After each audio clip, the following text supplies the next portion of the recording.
Okay guys, welcome back. So now that you know what supplies you need, in this section we're going to be going through and breaking down each and every stage of drawing the koi fish. Okay, I know I've got some explaining to do. If you're a regular on my channel, you might be thinking, is Daggett Designs back? And why does he look so different? So unfortunately, I am still on an extended break from YouTube, from recording any form of content, and even from creating art. I had a surgery on my wrist. Unfortunately, it was unsuccessful, and it looks like I'm due for another surgery in the next couple of months. Now, the video that you're about to watch was part of a much larger project that I started a little while ago. I never got around to finishing that project off, but I thought it was so good that I needed to share it with you guys. So it's not the complete project, but I wanted to give you guys a gift and share this with you. Now, before we get into the video, I want to take this quick chance to plug my book, Japanese Dragons: Secrets to Drawing Mythical Creatures. Now, this is my first published book. It's a culmination of many years of hard work, dedication, and study on Japanese dragons, and I take you through each and every step in detail so that you can learn to draw them too. It's received a great review from @Tattoos by Mikey. He's an award-winning tattoo artist from Australia, and he's also my personal mentor. It's also received high accolade from Tatsutoshi I. He's a disciple of the revered tattoo master, Horitoshi I.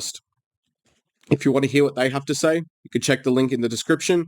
The book is available in ebook format as well as a hard copy, and the link is in the description if you want to check that one out and pick up a copy of your very own. Now, not only would I really appreciate it if you pick up a copy of my book, I really do think that you guys are going to get a ton of value out of this. For anyone that's a serious student of Japanese tattoo design or Japanese illustration and you want to learn how to draw dragons, this is my definitive guide. Now, with that being said, welcome to the free course on Japanese koi fish. Koi fish, I'm going to break it down into smaller sections so that we can cover the head, the fins, the body, and the scales separately, and then you'll be able to combine all of this knowledge together to create a koi fish illustration. Now this is going to be a lot of fun. Let's get into it.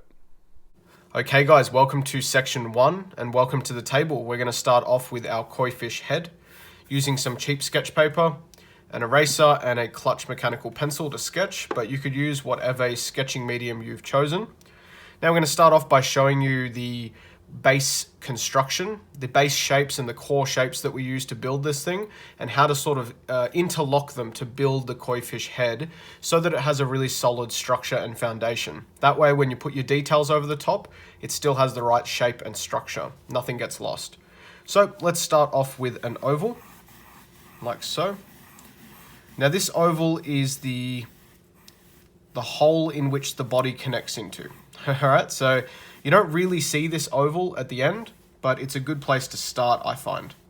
Let's start with this. Now, the width from here across to here is generally how wide the koi fish head is going to be, and the width from here to here is how deep or how thick it's going to be.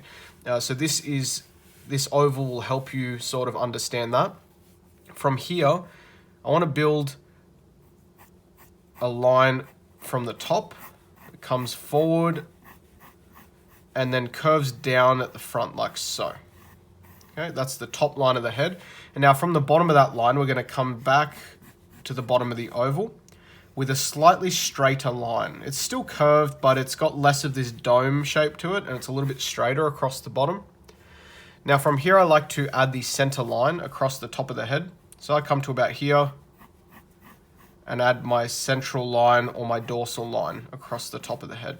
So in this case, we're seeing a fair bit of the side of the head. Now I like to come to about halfway up the length and add an oval in.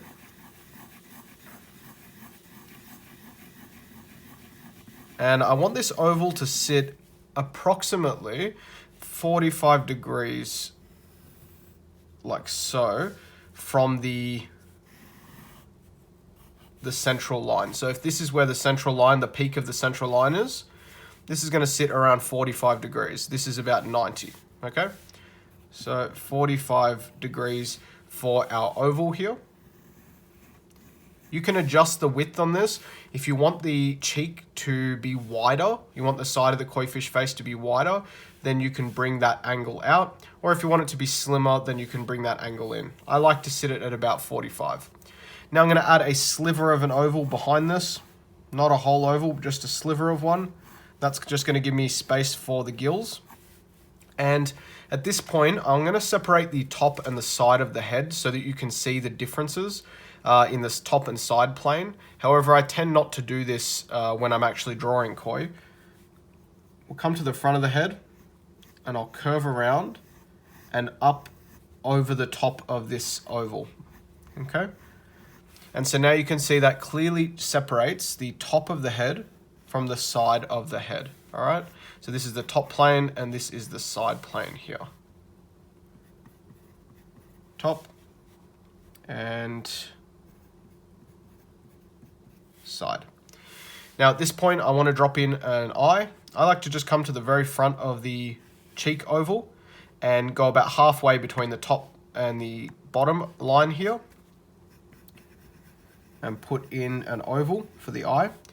Don't make it too small, but at the same time, a common error I see is making the eyes way too big and googly, and it looks very cartoony. So I try to make them as a sort of a realistic size. Now at the back of this, you can add an additional curve which creates an eyebrow ridge, like so. And then at the front of your koi fish head, I like to come like just above the central line and come out with a curve, like so, that curves around to where the start of the eye is, or the front of the eye is, so about this point. And that's going to give you the right sort of space and sizing for your mouth. Okay, let's start another koi fish head across here. This way we can start to look at some of the core lines for the koi fish head. Okay, so we start with our oval. I'll come up with my top line of the head, curving it down towards the front and coming back flatter across the bottom.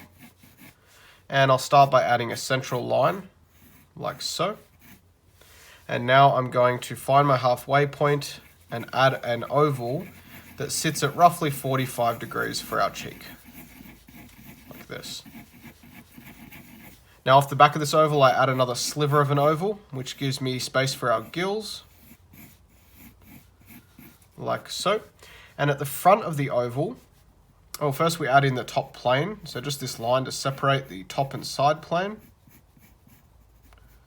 And now at the front of our oval, I'm going to add a smaller oval for our eye with an eyebrow ridge over the top.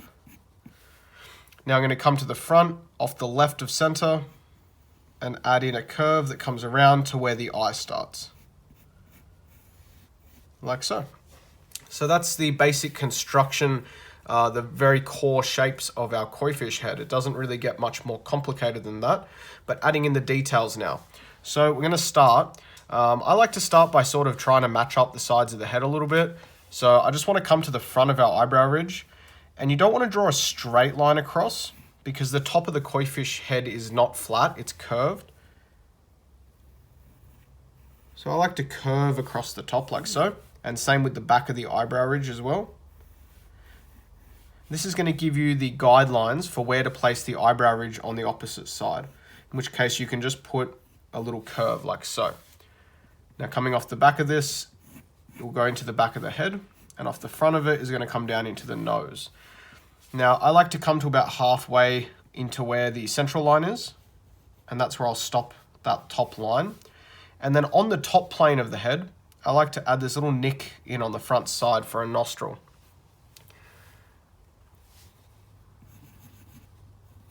All right, now for our cheek area,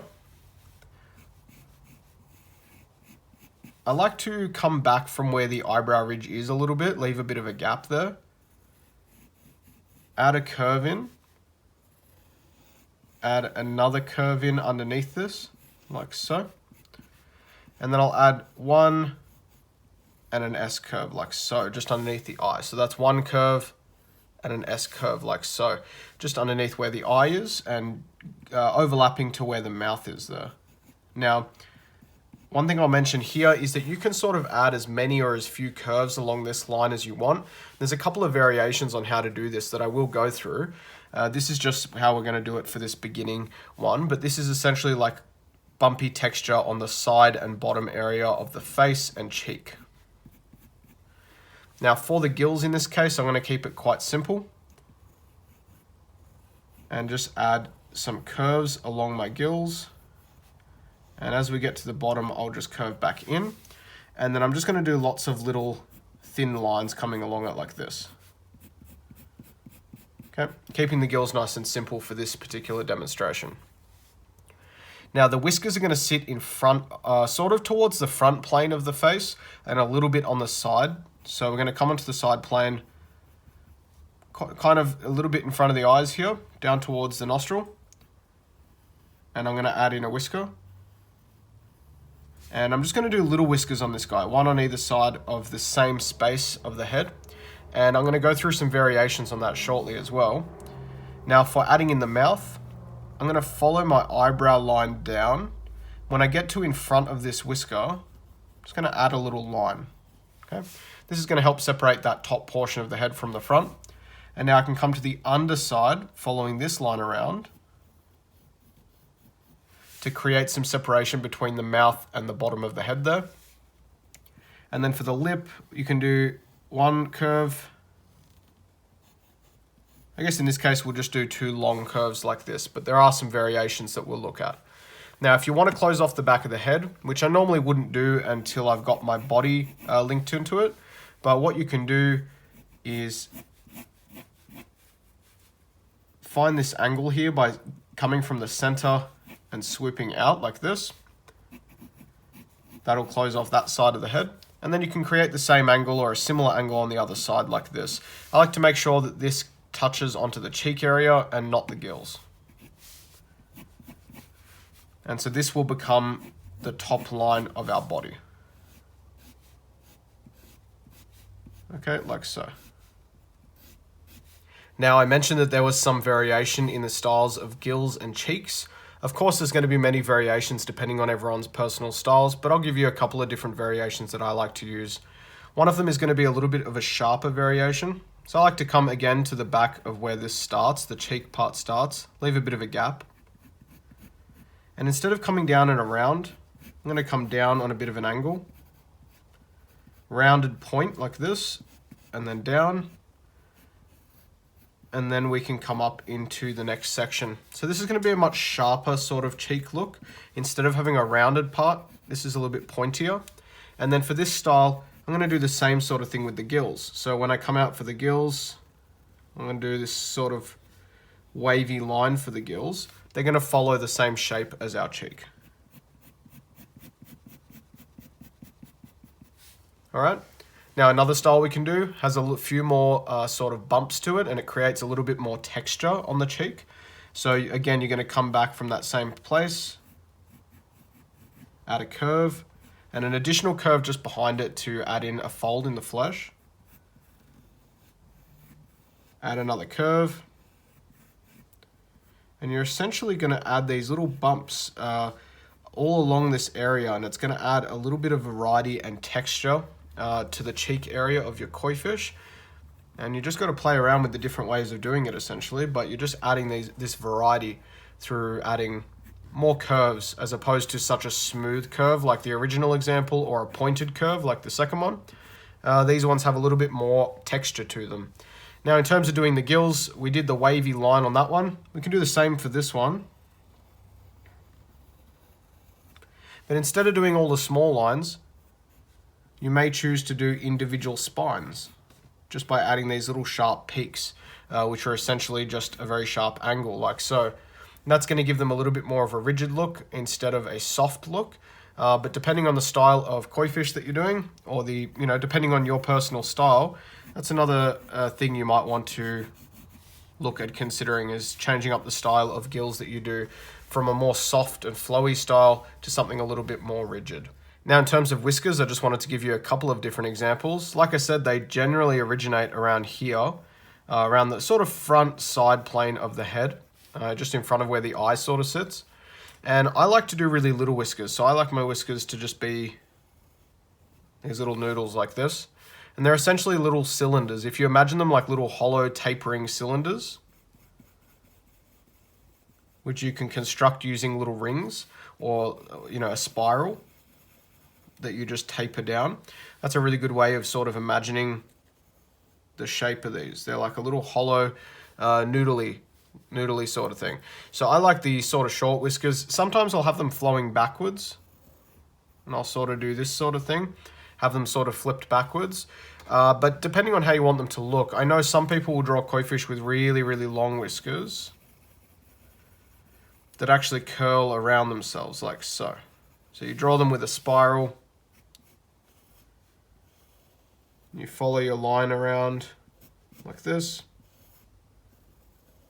And they curl around themselves like that. These really long whiskers, they tend to look a little bit more like dragon whiskers. So I don't particularly like doing this style. But again, this is sort of giving you options so that you have many different styles to choose from. Another style which I really like is just a little nub like this. They're essentially just the tip of a whisker. I also really like the way that they look. They're more common on like goldfish and smaller fish, but they can look quite nice on koi fish as well, especially if it is meant to be a younger koi. But yeah, there's the sort of longer whiskers, like so. And then there's the really short ones. Another little variation, which only works on the longer whiskers, is to add these additional little, I don't know what you'd call them, but like spurs, I suppose. Like extra little bits of whisker that are coming off your main whisker. If you're doing a really, really big koi fish, maybe like a big back piece, or you're doing this as a really big painting or illustration, maybe you want to go with this option, because obviously you'd be getting a much close-up look and you'd be able to see these tiny little imperfections on their whiskers. So it all depends on the size of where you want to put them, so how you want to put them on your koi, and how they're going to work with the background. In this case, maybe I'll do my reverse flowing whiskers. I like those ones that sort of go backwards across the face like that. But it all depends on how you want this to look. Now, in terms of how we do our mouth, I just want to point a couple of things out. I'm going to draw the front portion of a head here. Okay. And put our curve in for where our mouth sits, like so, just roughly. I like generally to split this up into 2 or 3 parts, depending on how much of it you're seeing. In this case, it'll be 2 to come around with one curve like this, and another curve to join into the face there. Generally, there'll be an S curve here, right below where the eye sort of sits, which would sit, about this sort of space.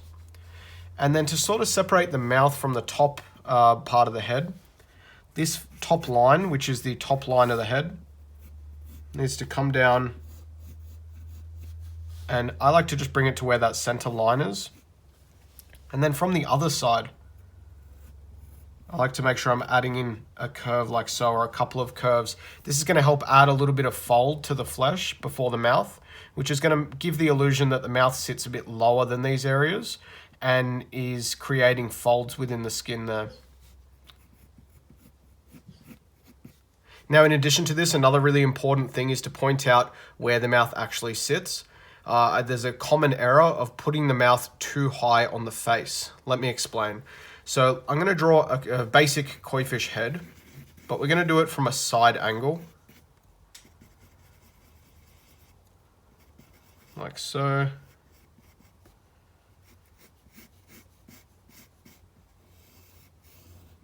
That's where the nostril will be. The mouth does sit at quite an awkward angle, so I can understand it's slightly difficult to draw. But once you understand the angle of where the mouth sits, it makes it a lot easier.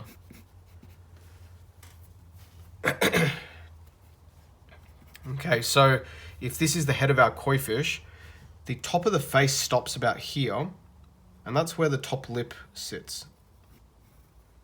And it sits on this sort of an angle, and then the bottom lip comes up and joins into the bottom of the face, or the bottom of the head, like so. Okay, so that top lip sits on this sort of angle in relation to the front of the face.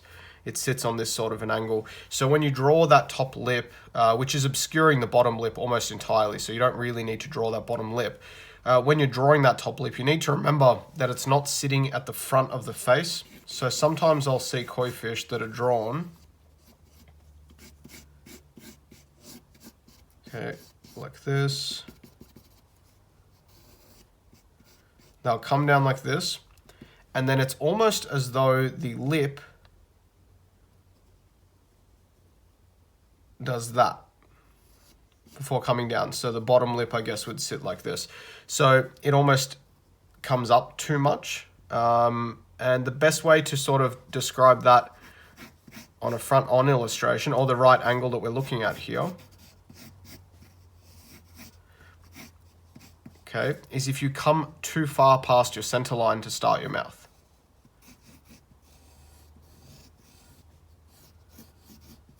Okay, like so.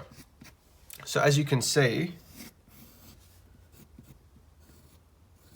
what that does is it picks up that side of the mouth too much, this area, and it makes it look like the lip is coming up like so, which doesn't quite look right. So you want to have the mouth on this side of this sort of an angle. Okay, and again, that's probably roughly 45 degrees, 45 from the angle of the face, the top of the head here. Okay, it's not going to be perfect because we're not drawing a realistic style koi fish, but I want the dimensions and proportions to be somewhat accurate to what a fish looks like. That way, things tend to at least look more correct, even though they're artistic and stylized. So that's an important note about the mouth. Okay, now before we move on to the next section, I'm just going to quickly show you guys that this method can be used to draw the head from other angles as well. So another really popular angle is going to be a koi swimming downstream, and I'll start off with my oval. Now obviously the back of the head here is not visible because we're looking at it from the other angle, but I'm going to start with that outside line like I did last time, curving it down towards the front, and then coming more straight across the bottom, okay, like so. Adding in my central line, like this, and then finding the sort of halfway point and adding my cheek in at around 45 degrees. And just behind this, the sliver of the oval that creates our gills, like this. I'll add an eye at the front of that oval. We can separate the top and side plane if you'd like to, if that makes it easier as well. And add the eyebrow ridge on top of this. Follow the contours across the top of the head and add the eyebrow ridge on the other side. And we can add a nostril in on this side here. Now at this point, I'll come just past the central line and throw in a curve to create our lip or our mouth here. And that is going to give the construction shape for our head. So now we can follow our cheek around with a couple of lines like so.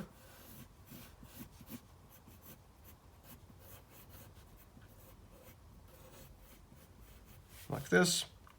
Add in our whiskers coming forward. In this case, we'll do slightly longer ones. Add in our little separating lines. And then I'll go 1, 2 for that front portion of the mouth there. And we can, of course, come out and add in our gills. Okay, now if you want to square off that top part of the head, I'm going to come forward and on either side like this, and that's going to be where the body joins. Okay, and so that's going to give you a koi fish head from more of a front angle, swimming downstream, but it's essentially using the exact same method and just flipping it so that we're doing it upside down. So it's a good idea to practice both doing it upside down and the facing up way, and that way you can draw a koi fish on any angle without worrying about whether the head looks right. And you know, in this case, it's a good place for me to give an example. Remember I said the oval will determine how far the cheek comes out. If it's on more of an angle, like so,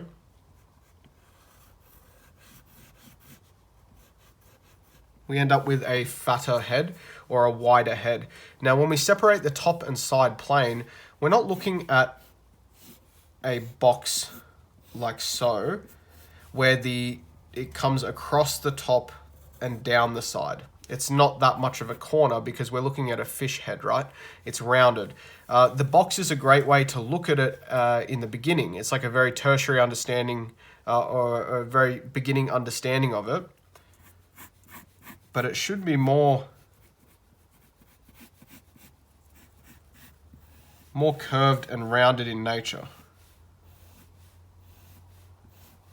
So you still have sort of a top and side plane to your face here, but it's more curved in nature, and the cheek is going to bulge slightly. So if we look at the contour at the front of the face, it's going to come across and down, across and down, but in a smooth curvature like this. Our cheek, for example, though, is going to come across and like out slightly, like so, across and out slightly. Going to have this sort of a look to it because it's slightly more rounded and bulging out, and this is what creates the thickness, the width of the head there before going into the body. Okay. All right, so I really hope you enjoyed this first section on drawing the head of the koi fish, and let's get into the next part. Okay, so now we're going to be looking at the fins of our koi fish and how they look, how they function, and how to draw them. So to start off with is the dorsal fin, and I've actually cut out a little strip of paper here, which is going to represent our dorsal fin and hopefully help me show you some important features. Now to start off with, the straight part of the dorsal fin is the part that's attached to our koi fish body. This is the spine of the koi fish essentially. The wavy part is the opposite side of that, and that represents the sort of wavy texture at the top of the fin. This curve at the front represents the sort of front spine of the dorsal fin, and this is the rear point of attachment close down to where the tail is. So this is essentially a small model of a dorsal fin like this, and this is going to help us draw our dorsal fin. So let's just say we've got a koi fish body, and I will show you how to go through and draw one of these more accurately. We've got a koi fish body here that is swimming, and it's sort of turning a little bit like this, and so the tail is coming off in this direction like this, and this is where the head would sit. Okay, just a really rough sketch. Our dorsal fin is going to sit on the spinal line, which if you follow the center line of the head up the body like so. And now in this case, because the fish is turning, the fin is going to turn with it to end up with the top line of our tail.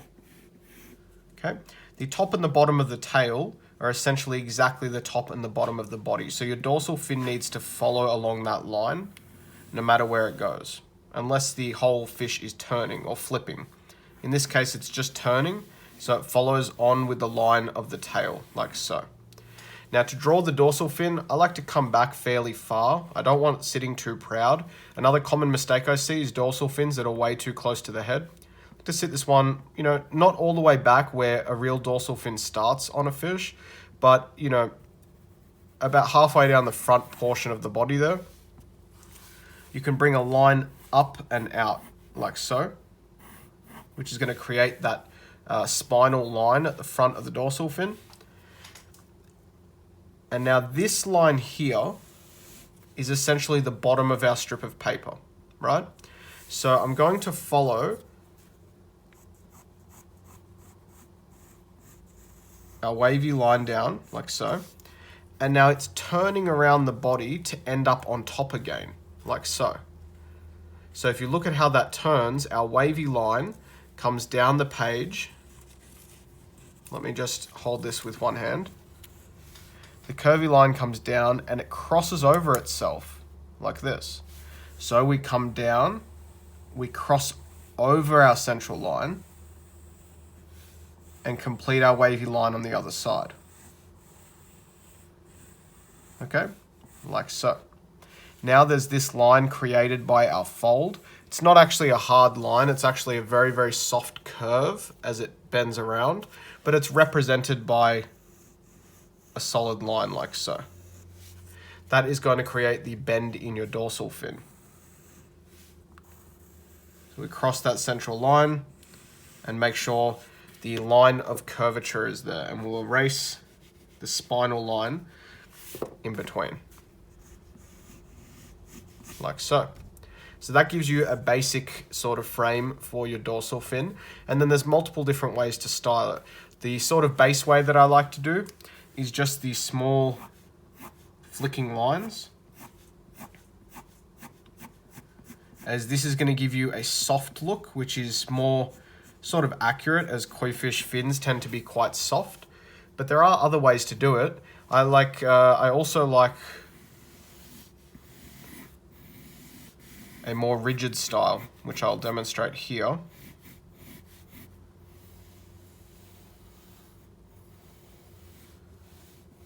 So just draw in the dorsal fin there, like so. Now I can make the front spine of our dorsal fin a little bit more rigid by doubling up on the line, basically adding some actual thickness to the front there. And now instead of doing lots of small lines along this, I can essentially do these double line spines along my dorsal fin. These are going to be slightly more rigid looking. It's going to give a little bit less of a soft, smooth, flowy look to dorsal fin, but it's going to give it a little bit more rigidity, which, depending on the style of design you're doing and your other background elements, maybe you like this sort of style of dorsal fin. Now, another thing you might like to do with your dorsal fin is add a little bit more detail to it. So I'll add in the basic shape for our dorsal fin like so. And I'll erase that central line and add in this connecting line like this. That's going to create the smooth folded portion. And now what we can do is add in that front sort of spinal line. Now as I come back for my waves here, I can add some little tears in. When I get to a wave like so, I could drop a line in, curve it back and around.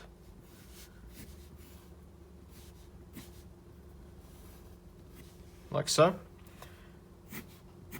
And now varying length lines, okay? So lines of varying length, like so, to add a little bit more of a realistic look to it, where some of the lines would be a little bit more visible, a little bit more shadowed than others.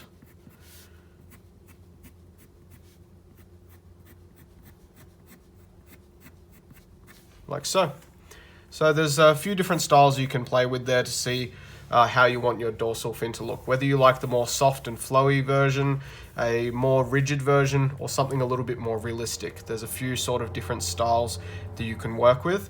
Now, I just wanted to point out that with this basic shape, the dorsal fin is essentially this very, very thin piece of fin material that sits directly down the spine of the fish. And so you can see, depending on which way your fish is facing and turning, this is able to turn pretty much in many, many different ways along with the spine of the fish. As long as it stays on the spine of the fish, it's going to be accurate. So another way to look at this, we'll draw in another head here.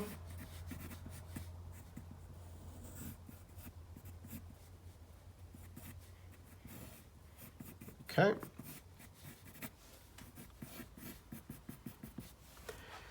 Is we'll have the body starting off in this direction, okay? But maybe I want the body to turn off in this direction. And there's actually a bend in the body like this. So it's actually flipping. In this case, it's just turning, the fish just swimming in a circular shape. In this case, he's actually flipping. So his body's going this way, and this part of his body's going that way. He's actually sort of flipping around himself. So in this case, the dorsal fin's still going to follow our central line around, like so. And it's going to follow our curve, and this becomes the top line of our body, like so, right? So now in this case, the dorsal fin, again starting about here, is going to come around, cross the body, and end wherever the tail starts towards the back of the fish here. But it's going to cross the body in the opposite direction, right? So in this case, the top half of the dorsal fin started facing this way, and it flipped to be facing up this way. The turn happened in this motion. In this example, The dorsal fin is facing the opposite way, and the flip goes underneath itself and comes up in this direction to be facing the right way. So no matter which way your spine is flowing, that's the same way that you want the dorsal fin to go. It always follows the spine, and in the case of the tail, it always ends up on the top line of the tail. So now we're going to be taking a look at the different fins that a koifish has. Of course, we've taken a look at the dorsal fin and how that functions, but we're now taking a look at the other fins. So a koifish has 5 fins on the base of its body.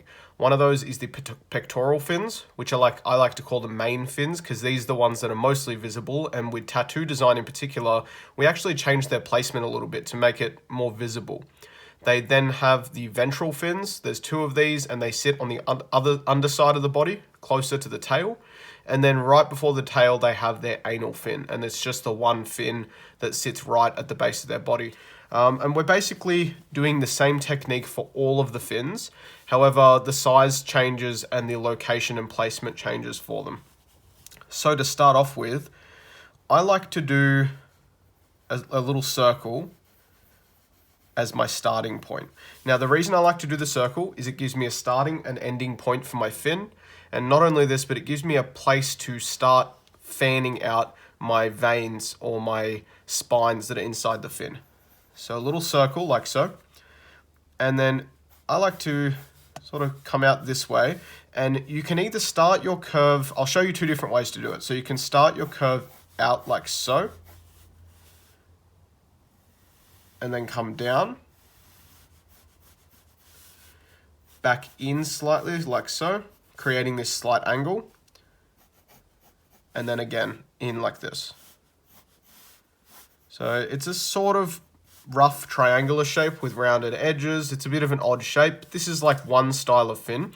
And then another way to do it, which is going to give you a softer and slightly more realistic style fin, is to curve in first and do an S curve, as opposed to a smooth C-shaped curve. So we do an S curve like so, and then instead of coming around like so, we do another S curve, coming in first and then back out. And then we can have a very similar finish on this one, just cutting back towards the body or the circle here. Okay, so these are going to be 2 different shape and style fins, but you'll see in a minute once we add the details how these are going to look. Now for the rear or ventral fins, they're going to be exactly the same shape as these, however they're going to be a lot smaller, and they're typically going to be facing the opposite direction. So it can help a little bit to just sketch and play around with your shapes, making sure that you can draw these in the opposite direction. When I say that they're facing the opposite direction, a lot of the time with koifish, when we draw them, we draw the front fins facing forward as though they're mid-stroke or they're jumping out of the water. This is very common with Japanese style designs. And for the other rear fin, again, we can do like the S curve and then S curve back in like so and cut back towards our circle. Like so. Okay, now a little look at stylizing the different fins. So we'll start off with this one here, and we're going to start with a soft, flowy style fin. So we come up the front, and in this case, we're not adding a rigid front, we're just doing a line. And now for this outer line, we're going to do a similar thing to what we did with our dorsal fin. And just do a wavy texture on the outside of our fin. This is quite a common style fin for a koifish. And then for the inside of the fin, you could just do straight lines going back towards center. So this is our central point. And we can do lots of these long, thin tapering lines that all lead back to that point, okay? And I find it helps to turn my page a little bit while doing this. So that's the first sort of style of fin that we can do. This is like a very soft, flowy style fin, which again is very similar to the dorsal fin we did previously. Now, if we want to stylize the shape of our fin differently, we can still use the similar method here, but following this different style shape. And sometimes I'll add these stopping sections in there just by adding curves, like so. And then we can follow our lines back on the same curve that we have there, okay? So this is going to give you a very different looking fin, using essentially the same technique so that you have a very soft and flowy looking fin. So using a very similar technique to this one, however we have a very nice and different style of shape depending on how you want your koi fish to look. So now looking at a more rigid style of fin, what I'd like to do first is start with a more rigid line at the top, like so. And now if I'm making the fin more rigid in general, something you might like to do is draw in a few lines, like so. And then create rigid spines that come up to those lines, like so. Using the circle as a template from where they come from. So they should all sort of start on your little circle or oval shape there. And then the peaks can just come out on your lines. This is going to create like rigid spines within your fin. And then to sort of do the outside here, we can still use a wavy line. However, wherever there's a rigid part or a spine here, I'm going to stop my line like that. And then I'm going to start again, maybe do a wave and stop. And start and stop. And then I'll bring it back around. So this is going to give us a way more rigid style of koi fish fin. And then what you can do, of course, is add in your lines if you'd like to.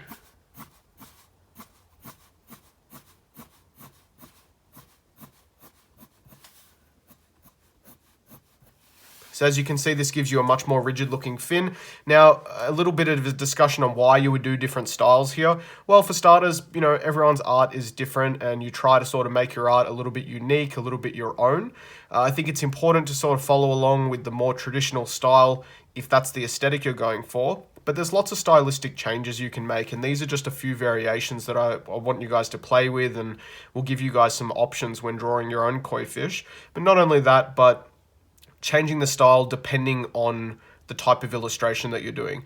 Maybe your koi fish is leaping out the top of the waterfall and he's about to get granted the wish of turning into a dragon as the tail goes.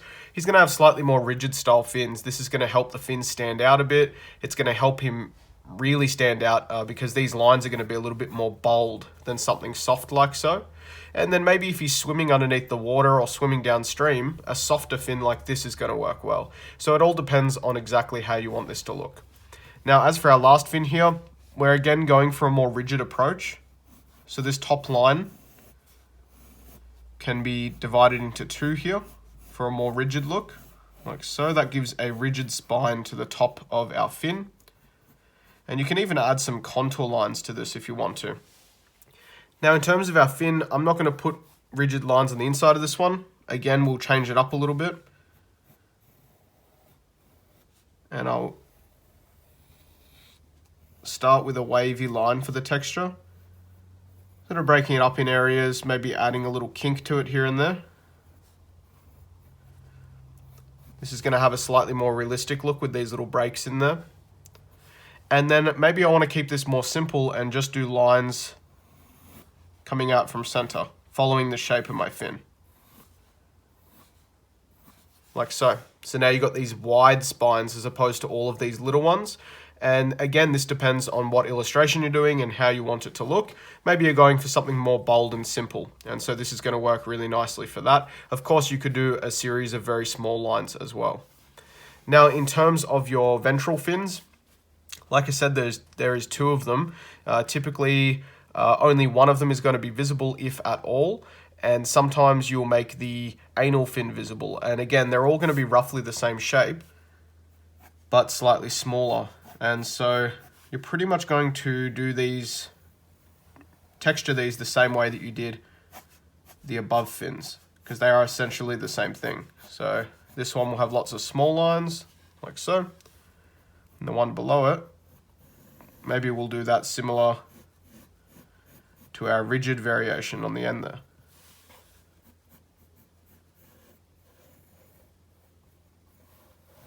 Like so.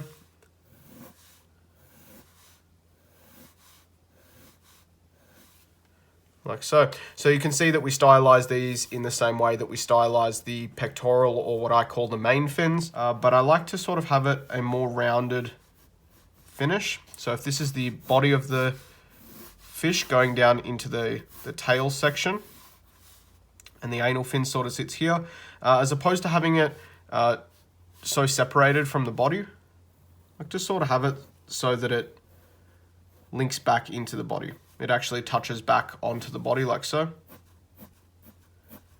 But it's pretty much going to be the same sort of style as any of these fins above. So you can play around with the different styles, but hopefully you get a good grasp on what shapes we use for the fins. And this is going to give your koi fish a really nice look. Now, in terms of actually placing them on the koi fish, if you stick around through the next section, we'll be covering how to put it all together very shortly. So now that we've looked at the different types of fins that are on a koi fish, we're going to start looking at how to draw the tail, how to construct it, and how it functions. So to do this and to illustrate this, I've done the same thing I did with the dorsal fin, and I've created a little paper tail, which is hopefully going to help explain this.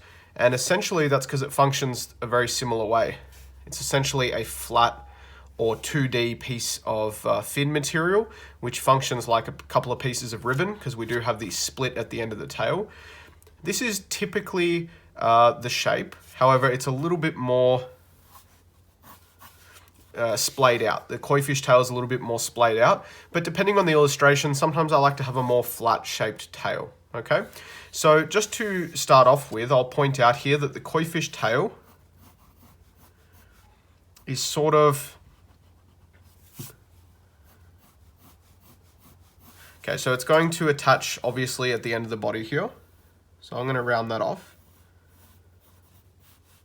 Now, the top and bottom line, or the top and bottom spine of our tail, is going to start at the top and the bottom of our body. To ensure that this is correct, you always want to make sure that the top line of your tail is in line with your dorsal fin. Wherever your dorsal fin ends, that line, or the spinal line, the central line of your koi, is the top of your tail. Okay, so it's going to be slightly more splayed and fanned out than the paper example I've done here. Okay, and the other end is obviously opposite to that, wherever that sits. So this is the sort of shape, and then there's going to be this split down the middle, like so. So that's typically how I'll put the tail on. Now, one little thing to mention about the size and proportion here is that your tail needs to be big enough. I see a lot of koi fish tails that are really small, and it's a common error to make the tail really small and the head really, really big, when really it should quite be the opposite. When you think about it, the tail needs to be big enough to propel and push our fish through the water as it swims. So the tail should be quite large, and it doesn't necessarily need to be huge and way bigger than the head or out of proportion like that, but it does need to be big enough to allow the koi fish to swim with some strength. So when you're looking at it in that sort of realistic attitude, it needs to sort of be quite large in relation to the head and the main part of the body. So this is sort of a good size, I would say.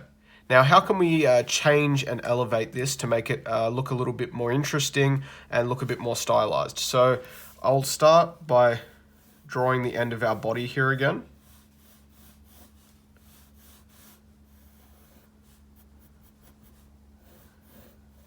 Okay, and this is the end part of the body.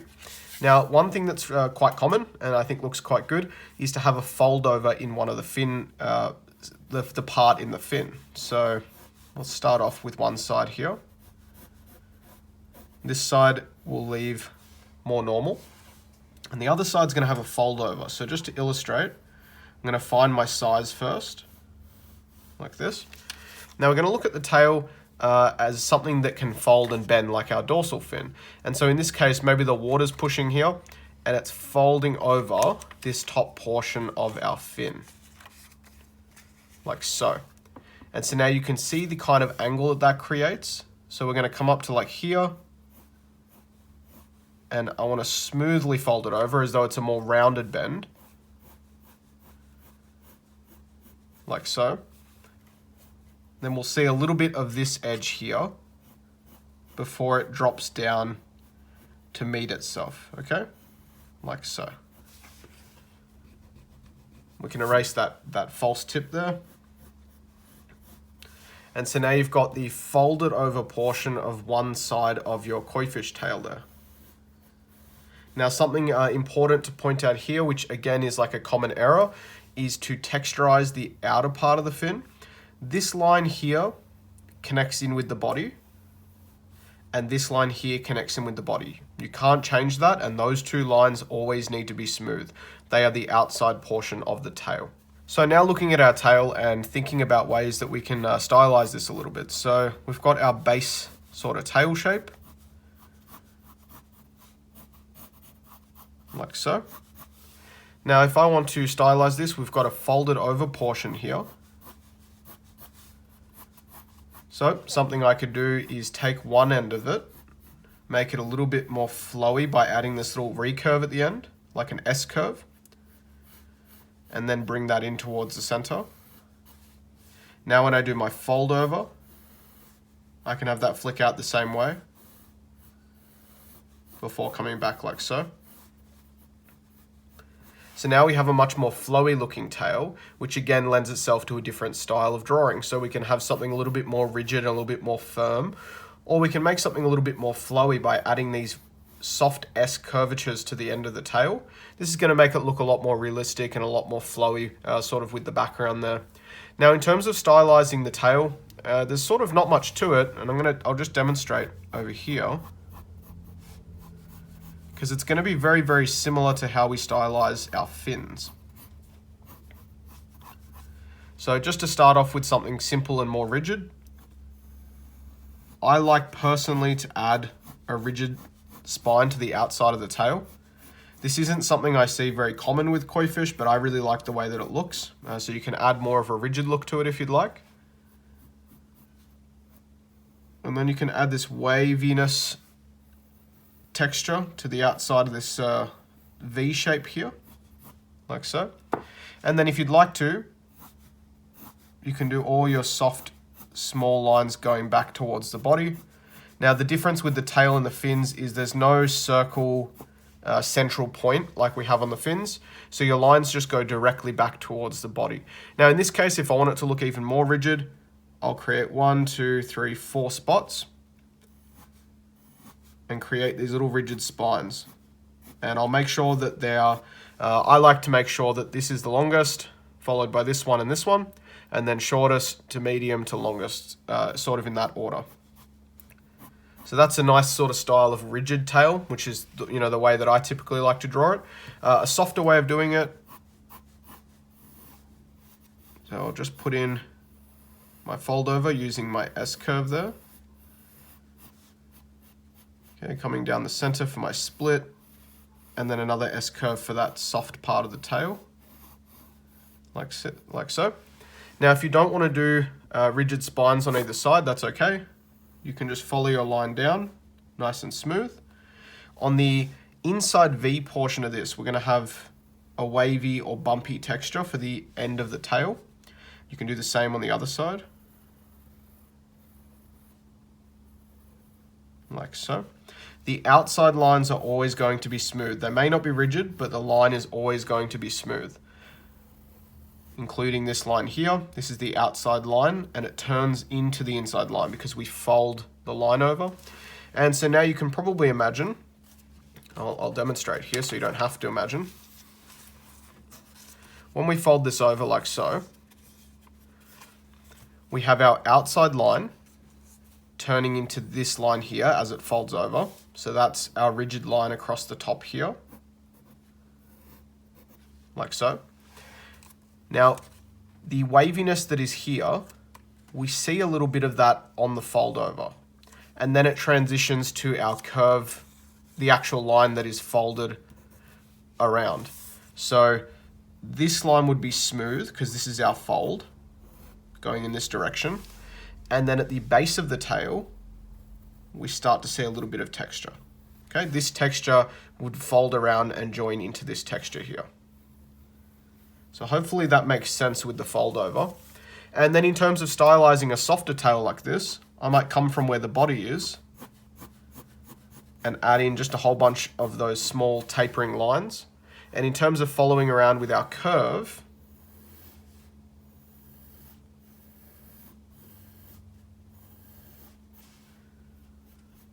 Okay.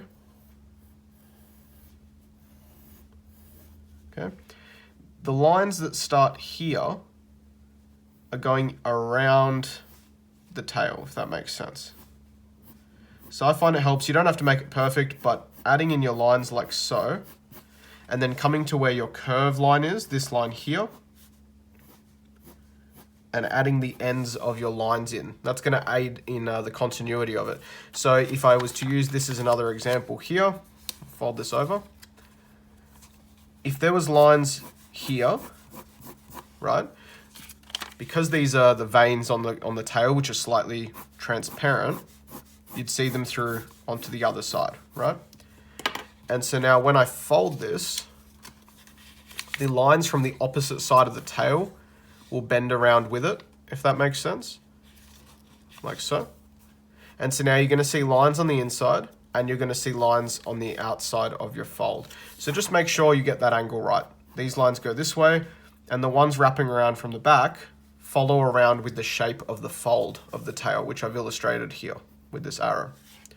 Okay, so that's going to give you the sort of folded tail look, and all you have to do really now is experiment with different ways of folding the tail, just keeping in mind those two principles, that this is the outside line and it turns into this line as it folds across, and this is the outside line. So those lines cannot be texturized, they need to be left smooth, and the lines that are inside the V, or not part of the smooth folded line, but the tip of the tail, they are the ones that you texturize. So if you keep those principles in mind, you're really able to play around with folding the tail in many different ways. I like to do usually a simple single fold, or no fold at all for a more rigid look, like it's actually swimming.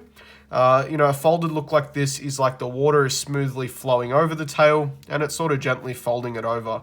Other than that, I typically don't get too crazy with my tails. I find these are the best looking angles aesthetically, but feel free to play around with different ways to fold your tail, and obviously feel free with different ways of stylizing it. I've just given you a couple of my favorite examples here. So hopefully you've now had a chance to practice working on some of those different elements, the fins and the tail, and very specifically the head. We're now going to be taking a look at how the body functions and how to put the body together. And this is probably one of the more important sections. Bodies is definitely one of the more difficult parts of the koi fish. So I like to make sure that this is sort of as accurate as possible, make it look as nice as possible. So to start off with, we're looking at two different ways that you can sort of twist the body. There are other ways that the body can be contorted and look a certain way, but these are the two ways that I typically see koi fish drawn, and they're the ways that I personally like to draw koi fish as well. So I'm just going to start off with drawing in the head, and I'll do this nice and quickly for you so you don't have to sit around watching me draw koi fish heads all day. Okay, so there are two shapes that I like to use to build up the body of the koi fish. The first one being just an oval, like so. Now this oval can be looked at as this is the spinal line of our oval. And the oval, it does technically have side planes. However, it's very, very smooth and rounded. So you can just drop in a very smooth line across here, a very light line, but don't take that as a hard edge. That's a very soft, rounded edge. And now the contour lines for this are going to come up to center, down, and then sort of drop down around the side. Like so. So this is the shape of our koi fish body, or I guess what I'll call the chest section, because this is the oval that sits closest up towards the head. Okay, so that's the shape for this one, and it basically looks the same no matter which way it's facing, whether it's upside down or the right way up. And then the rear shape, now this one's weird because it's able to twist and contort in many different ways, but I do like to give a base example for this. So the best way for me to explain it is almost like this to start with, and then it smoothly goes round the side and then down like this, okay? This is roughly the shape that it is. This is where our spine sits, and the contour lines are going to be very similar. They're not going to be dropping down the side dramatically. They're going to smoothly curve around our shape, like so. Now this is sort of an angled view. From a top view, I suppose the shape would be a little bit more triangular, like so, with our spine line coming across here and our contour lines wrapping it in this way. And so let's go, this is like a 3/4 view. This is a top view, and then a side view is going to look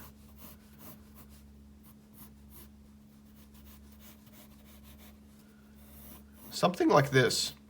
Okay, this is not a perfect shape. This is like an imaginary 3D shape, but hopefully it gives you a good idea of how I want the tail shape to be, with the contour lines wrapping around this way and the tail coming off the end of the koi fish. So let's put this as our side shape. Okay, so this is the second shape, and the only reason I show this from so many different angles is because, like I said, it can twist and change a lot. And not only that, but it's a really irregular shape, whereas this is essentially just an oval, like a football shape. So this is the two different shapes. This is shape number 1. This is shape number 2. Now, if you add these two shapes together in various ways, this is how we create our koi fish body. So just to give an example, we've got one shape, the spinal line coming across it, and the contour lines wrapping it like so.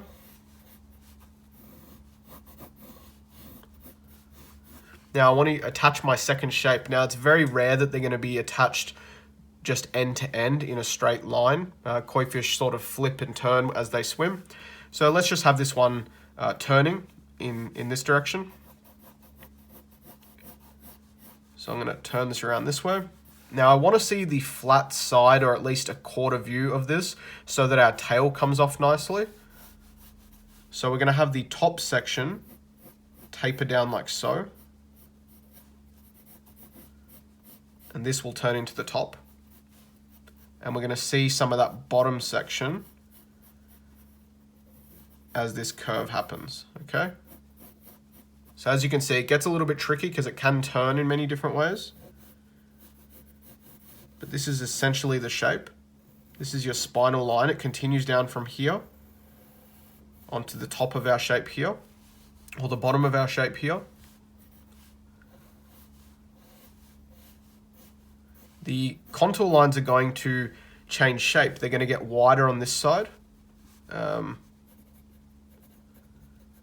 wider, and they're going to get tighter on this side because they are bending with the body. So now our tail would come off here.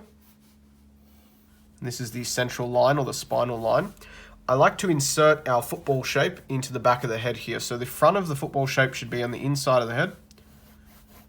And it needs to be big enough, I think, to where the top touches our line at the top of the head, and the bottom part comes into just underneath the gills.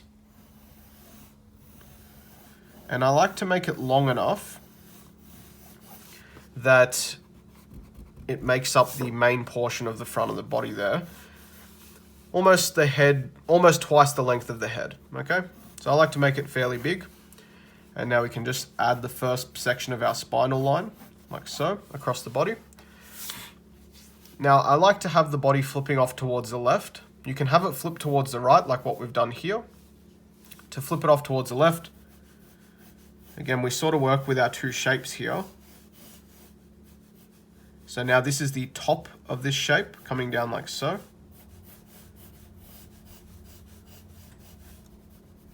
And we're going to see a little bit more of that tail section down here.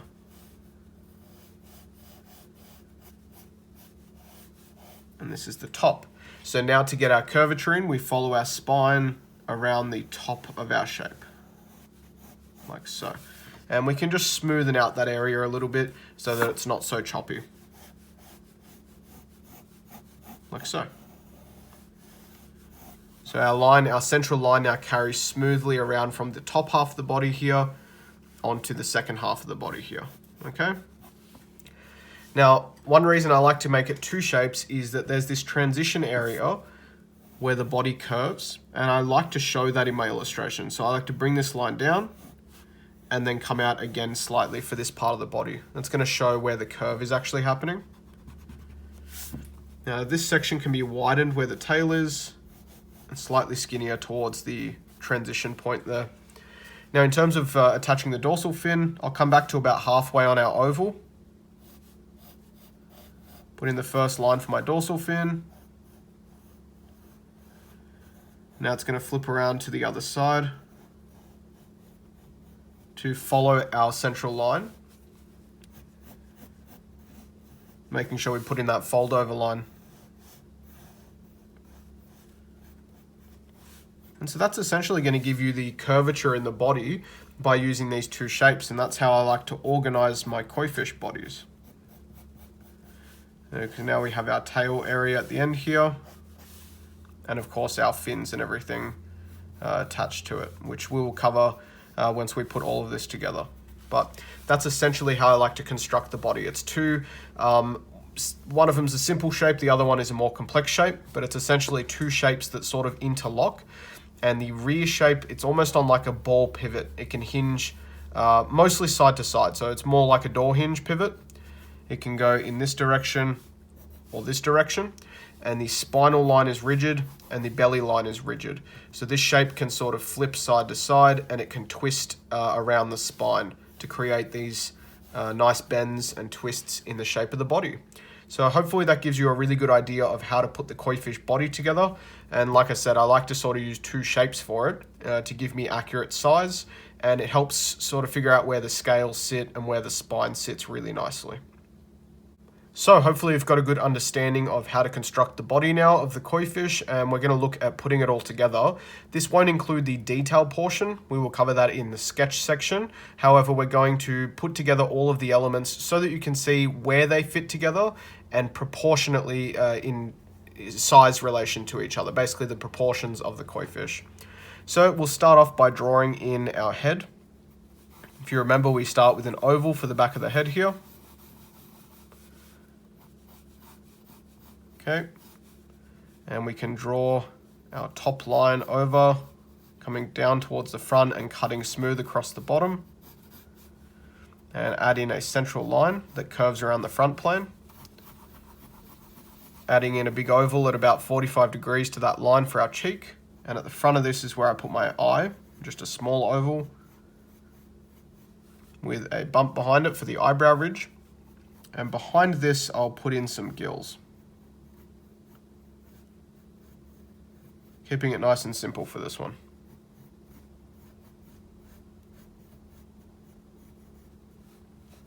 Now at the very front, I'm going to come out just near the center line here and wrap around to the line just underneath the eye there. Okay. Adding in a little curve underneath the eye, a little S curve, and joining that back into the cheek. Now find the opposite side of the head, add the eyebrow ridge in, and come down to the front of the face to sort of complete the shape of the head, adding the whiskers in at the front. Okay, so that gives us our general sort of head shape, and I've done this as a thumbnail sketch, nice and small, just so I can sort of show you guys the entire body as a sketch. So the second thing that I generally do here is add the body shape in. So in this case, I'm going to add in the oval. Like I said, it needs to be big enough that where it touches the top of the head and the bottom area of the gills. Okay, like so. And I like to make sure it's long enough to fit, 1.5 to 2 lengths of the head. I think 1.5 is probably a better estimate for that. So I add in this oval shape that will fit 1.5 the length of our face there, like so. And now I want the body to flip and go this way, like he's jumping out of the water. That's typically what it will look like. So I'm going to add my spinal line across, like so. And now I'm going to start curving the body across this way, like this. This will be the spinal line, so we're going to follow that around to the top of this shape, like so. And we're going to start seeing more of the tail end of our shape, like so. Okay. Now I like to do the back end of my fish slightly smaller than the front end for the tail. So just make sure this shape is a little bit shorter than your oval shape, which is at the front. I like the fish to have a slightly fatter sort of belly shape and a little bit smaller on the tail end here. Okay. Now the next thing I generally do is add in my dorsal fin. I like to make sure the spine is sitting correctly and that the dorsal fin folds correctly before I go ahead and add all the other fins. So I like to come back not completely halfway on the main part of the body, but you know, a little bit in front or a little bit behind is okay. Add in the rigid line at the front of my dorsal fin, which can be stylized in a rigid or a soft way. And then add my curve, my textured line down towards the spine, crossing over the spine for a fold and down towards the tail. And adding in my fold line towards center. Now this line becomes the bottom of the dorsal fin, comes through the fold and around to the top line of the tail, like so. This is going to put a very obvious twist in the body, making it look like it's flipping around.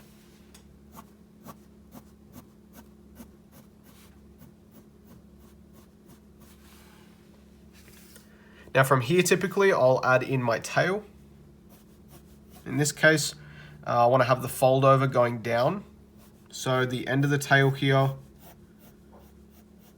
I'll add an S-curve to, like so. And I like to make sure the tail is big enough that it could propel the fish through the water. So no tiny little tails, make sure it's big enough.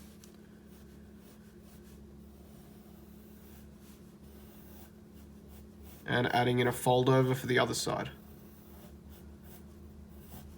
Like so, and linking them in the middle.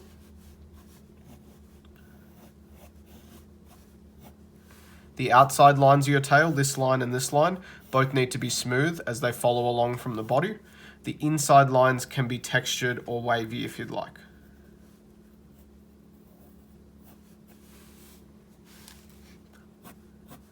I'll add these lines just for texture. Following the fold around for the tail there. The next thing I like to add is the fins. The pectoral fins come first. These are like what I call the main fins. Now typically they sit far further down towards the bottom of the koi fish, but with the tattoo illustration, we like to add them a little bit higher up on the body. Not on the side or the top of the body, that's sort of too high, but I like to add them right at the base of our gills here. Generally they'll be a lot lower on the body, but you want to see the fins. You want this to really stand out. So adding them towards there. And I'll do my long S-curve style fins for this one to match with the style of the tail and the fin. So if you want, you want to make sure that the fins, the tail, and the dorsal fin all match up. Now in terms of the size for this one, it can vary. So I'll sketch it in lightly first to see if I'm happy with the size. Now I think that looks pretty good. I like to try and keep the size of the fin relative to the head. I don't like them to be tiny little wimpy fins that don't look like they could function, but I also don't want them to be these monster fins that are way bigger than the head. So I try to keep them a little bit smaller than the head shape there, especially for this outside fin, which is more visible.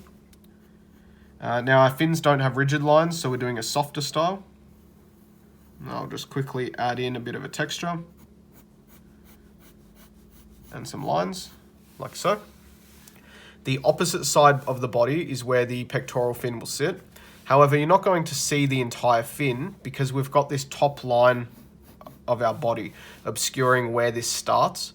So you need to imagine roughly on this curve of the head where the pectoral fin will start. And for me, it looks like it'll be about here.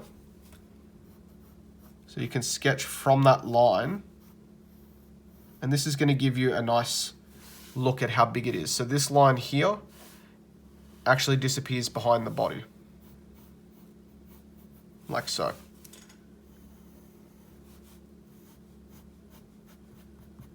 Okay, so that's going to be our two pectoral fins and where they sit.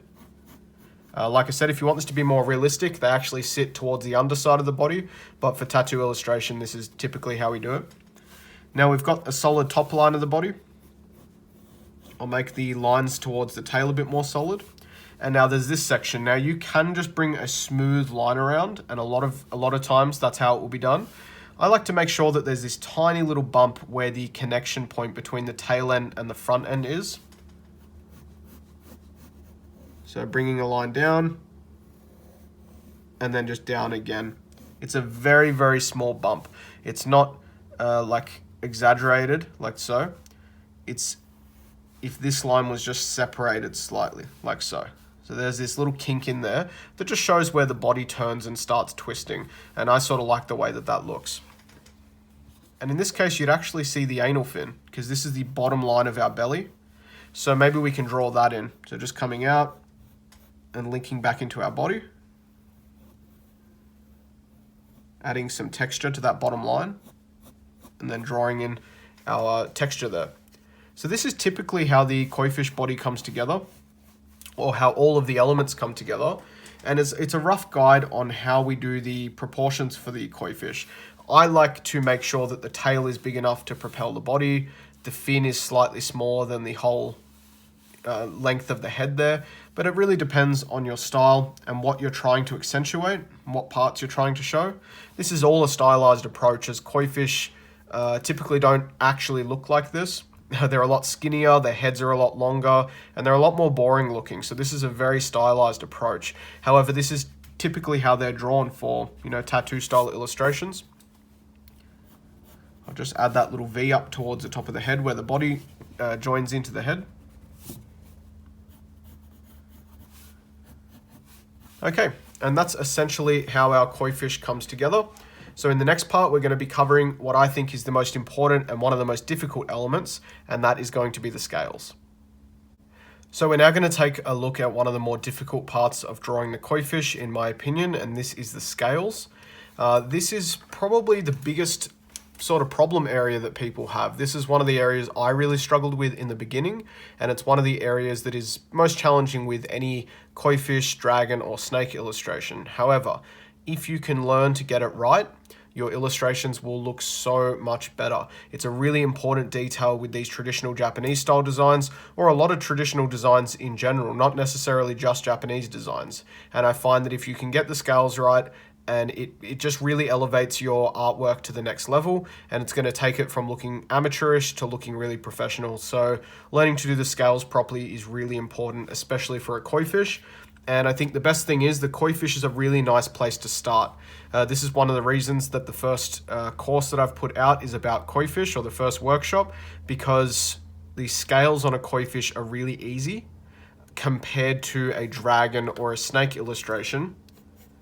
And so learning to do it on a Koifish is going to be much easier because it only has one twist in the body and the thickness only changes once. So this is going to make it a lot easier to learn.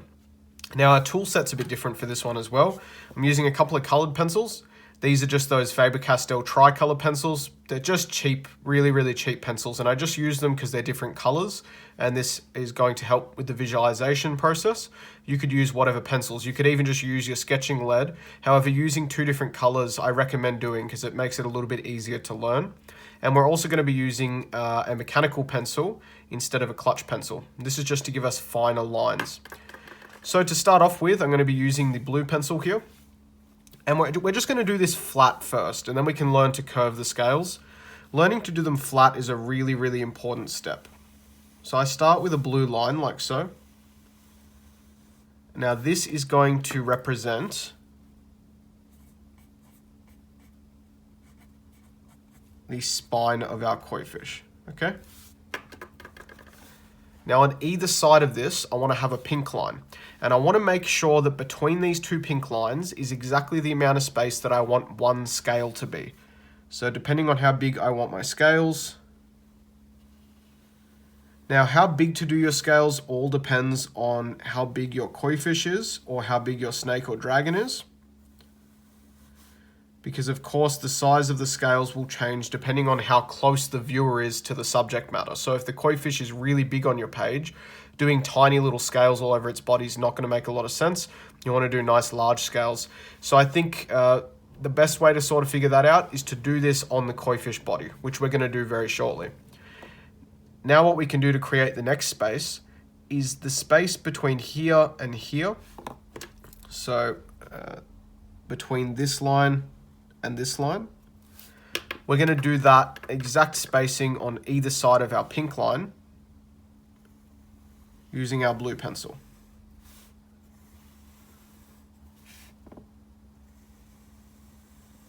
Like so. And now we repeat that process with our pink pencil on the other side. Now I find when doing this, it helps to move my whole arm instead of using my wrist. This is going to keep the lines nice and straight, at least for this example. Now, like I said, this is going to be our flat example. You would almost never do scales in this way when actually drawing a subject matter. However, this is my preferred way to get people to start practicing them. It's a really good way to learn consistent sizing, and it's a good way to learn the basic shape and structure of each scale.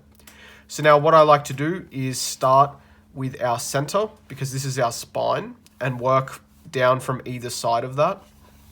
And we just start by starting on our pink line, like here, drawing a line up to our blue line, and then back down to pink. Then we can go back up to blue, back down to pink. And we can repeat this process for all the pink lines on that side. So this gives us our first row of scales. Now you can see that they look very angular, very much triangular. So now what you can learn to do is curve your lines a little bit. So let's start from blue now. We'll curve up to center. We'll curve back down to blue. Curve up to pink, curve back down to blue, and either end is going to curve up to pink. So now we have our scale split into two curves. From here, we can learn then to smooth those curves out into a single scale. Now you may think of this as, oh, this is too easy, this is too elementary. And if so, that's good. At least you've got a good grasp on the foundations. However, building up the muscle memory to create smooth scales that are roughly similar in size and look consistent, it's quite difficult to do. Starting on pink, coming up to center, but continuing down to pink. Coming up to blue, continuing down to pink. Cutting through blue and continuing down to pink. So now you can see we're doing a more smooth scale, which is really what we want to end up with. But breaking it down into straights, curved lines, and then a single curved line makes it a lot easier to get the muscle memory correct. And now you just repeat the pattern. So we'll start on pink, come down to blue, cut through pink and come down to blue, cut through pink and come down to blue, and come up to pink. Now whatever color you ended on is the same color you're going to start with. So now we'll start on pink again, come up to blue and down to pink, cut through blue, down to pink, cut through blue, down to pink. And you can continue this pattern until you've completed a full set of scales. Now this is a really, really good way to learn to do nice consistent scales. Now if you're doing this for the purpose of just drawing and illustrating, this is going to get your muscle memory working. You're going to learn to draw scales really evenly and take this nice and slowly. Definitely don't rush it. And try to get your scales smooth and a pretty consistent size. They don't have to be perfect, but trying to get them nice and smooth and a consistent size is really going to help you in the long run. If you are tattooing this, or if you are a tattoo artist or an apprentice, this is really going to help with your muscle memory. And learning to draw the scale shape is going to really help when you go to tattoo this on skin. Especially if you get to the stage where you're comfortable freehanding and you want to line your scales directly on the skin, this method is going to be invaluable to you. So once you've worked through this entire panel of flat scales, you're going to have a good understanding, hopefully, of how the scales fit together and interlock. And this is going to give you a great foundation. So what I recommend you do is take a ruled notebook. You can get the notebooks that have lines all through them and pretty much repeat a scale pattern through it. If you need to, you can use your colored pencils to sort of add these lines in color, and you can just fill up an entire notebook page with a scale pattern. This will really, really help drill that muscle memory into place.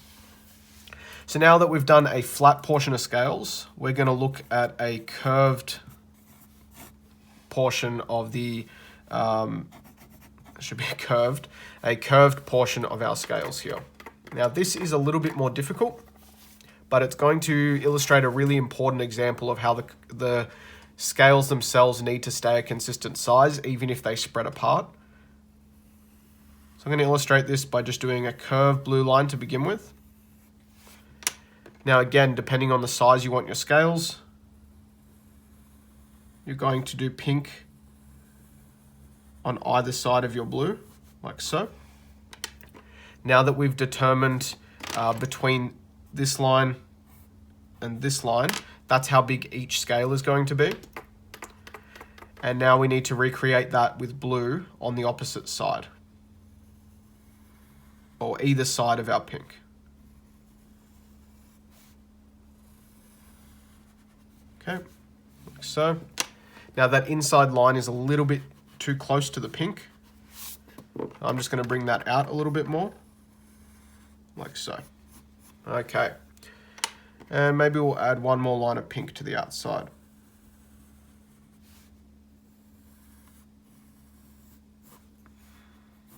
Okay, so now we're starting on a curve.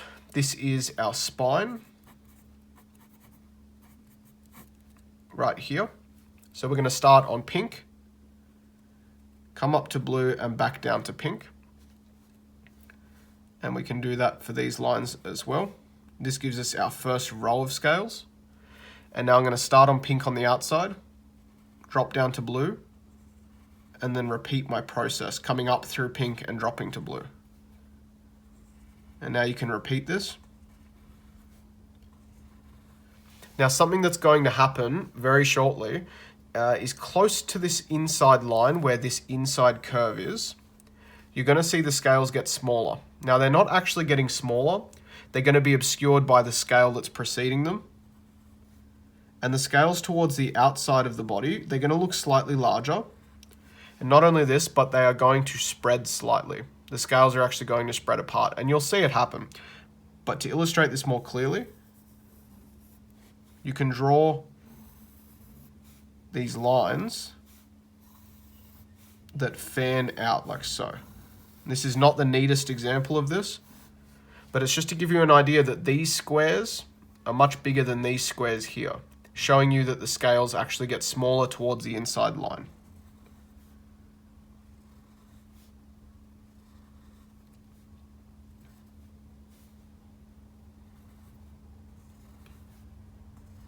Now the best way to allow this to occur naturally is to try and keep your scales a consistent size, just like we did on this flat example.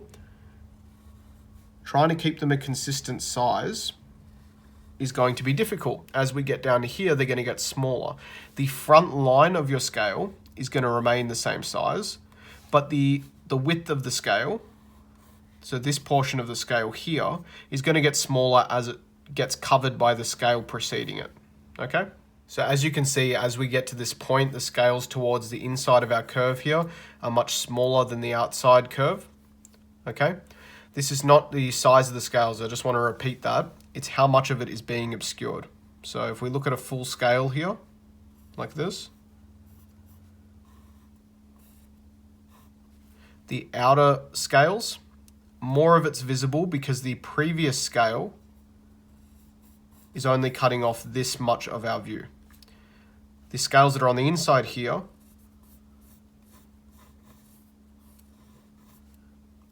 there's more of this scale covering it, okay? So you're going to see a little bit less of the surface here.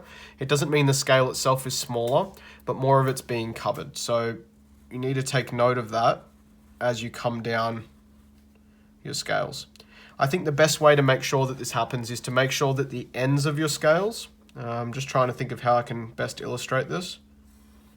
The ends of your scales are consistent in size. So this scale starts here, ends here. This one starts here, ends here, and it keeps going like that. And that way they stay the same width, but the surface of them from here to here is going to be different in size. Okay, something else you're going to notice here as you start to come down your curve is that you're going to start having splits in the middle of your scales.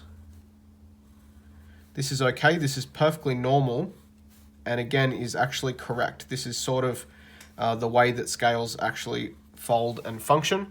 As it gets really wide and you have areas where the body gets much rounder and much wider, the scales are going to spread a little bit to accommodate the extra space needed for that curvature to occur.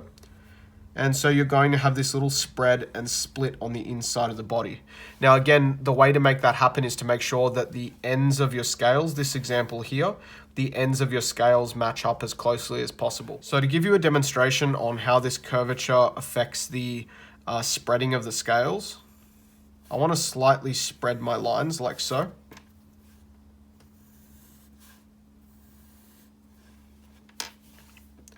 Now, we'll do the same thing next to it so that I can show you a correct and an incorrect variation.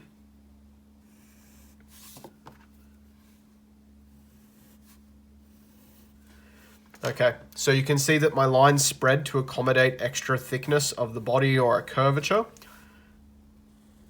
So our scales start off correct. We start on the blue line and we cut through our pink line and we continue on like this. Now, if you continue to try and make sure you're touching back to each line, so blue to pink, cut through blue to pink, and back to blue, and you continue in this way, the problem is your scales are going to get enormous. They're going to get much, much bigger in areas of curvature and parts where the body gets thicker, and that's not going to look very nice, and it's also not going to look very accurate, as scales, I mean, there are smaller and larger scales on the body, but they're not just going to get bigger because the body curves or because the body turns. So this example is, I guess, the incorrect example. You don't want them to start a certain size and then to get gigantic towards a curve, and then all of a sudden they're going to have to get smaller as you come back around the bend. Instead, what you want to do is start the correct size, just going line to line the way that we practiced. And then as soon as you notice it starts to need to spread, if you keep the spacing, we'll just do this in blue. If you keep the spacing between the scales accurate from this line to this line, if you keep that space relatively accurate, you won't have a problem with this. So it's not necessarily about the lines when there's a curve. So I want to keep this in line with that scale, and this in line with the scale before it. And so now you can see it starts to create some gapping. And that's okay because it means we've kept the size of our scales relatively consistent.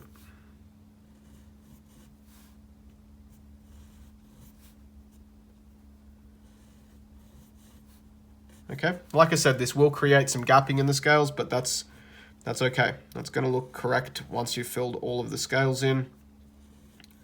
The gapping should sort of never get too big. If the gaps start to get too big, it means your body is too wide, or the section you're trying to curve around is too wide. So then you need to assess the shape of your Koifish and make sure that it's the right shape, and that the parts of the body make sense size-wise. If the split is getting really, really wide, and by too wide, I mean like this, and then the next set is like wide, like this is the gap here to there, maybe we're pushing towards too big and you need to start slimming the body back again. So I hope this is making sense. This is the best example I could think of to how to split this up, but you will get some gapping in there when you come around a curved section of your body, so just keep that in mind. Now with that information, hopefully you do some practice on the flats and the curves. These are really crucial to getting your scales down. We can now just look at how I apply these to the Koifish body, and then we'll take a bigger look at this and a more detailed look at this when we do the sketch. But we'll start with blue, and we'll use that as our spinal line like I did in these examples. So in this case, it's going to follow a curve. Follow the line of our dorsal fin around, cutting through the fold. And it becomes the top line of the body here, like so. Now I'm going to do an equidistant pink line on either side of it, determining how big I want each scale to be. The smaller you make your scales, the more difficult you're going to find it to draw them in on such a small drawing, such as this one. The larger you make them, the more difficult the bends and turns of the body are going to be. So try to keep them, I try to just make a nice middle ground in terms of size. So now you can see we have a line that follows down this side of the spine, and this one goes around the spine and comes out the end part here. So if you use visualization to follow that through the dorsal fin, it emerges on the opposite side. Now we create the same amount of space between the pink and the blue line on the opposite side of our pink line using blue. Okay, making sure it follows the curvature of the body. So in this case, our body, and I'll have to draw it again next to it just so we don't confuse too much. Our body comes down this way and curves around this way. So I want my lines to do a similar thing. Following the top curvature of the body, coming down the side plane, and then wrapping around the back of the body, like so.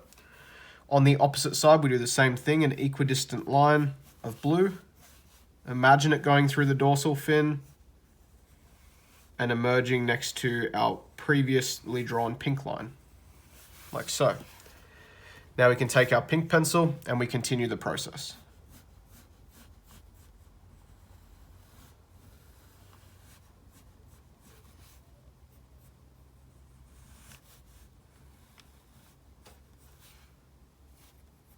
In this case, this pink line is just going to become the outer line of the body, so you don't really need to draw that in. Now that you've drawn all of your very colorful stripes onto your Koifish body, we can start to use our sketching lead again, and we're going to do a similar thing to what we did with our curved scale example here. And so what you're going to see is that this area is quite bulging.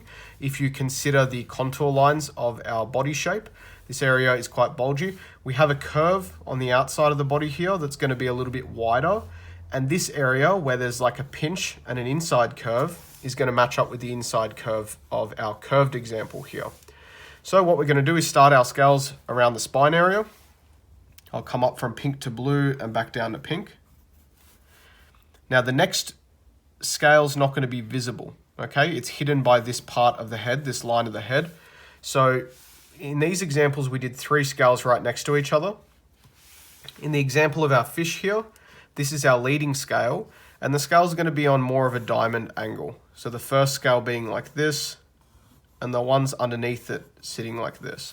That's how it sort of starts out. So first scale's here. Then we're going to come up from center to pink and back down to blue. And we start to repeat our pattern, which we already know how to do. Now making sure we keep our scale size consistent, because there is going to be some spreading in terms of our example that we did previously. Trying our best to keep our scale size consistent is going to allow that to happen in a really natural way, okay, so it doesn't look forced. And we start to fill our scales in, basically using the same method that we've already looked at, which is going from one colored line to the next, making sure we keep the outer lines of our scales consistent, even though it causes some spreading to occur. And making sure that the scales get slightly more obscured and smaller towards the outer curve, the inner curves, or this inner pinch right down here.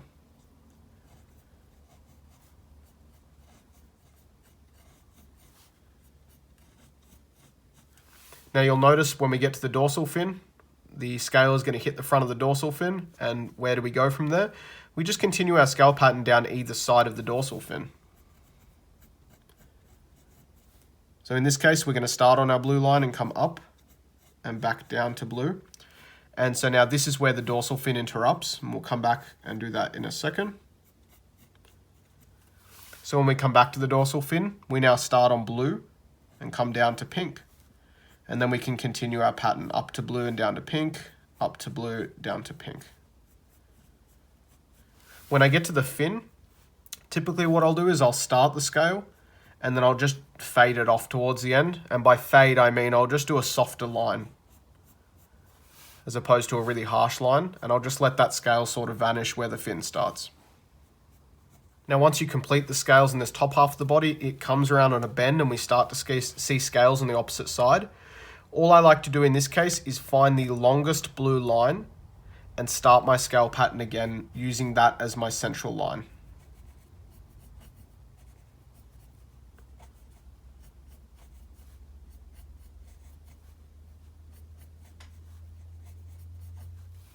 Now you can start to see within this area here, this angle. This is where the pinch occurs and the scales look a little bit smaller.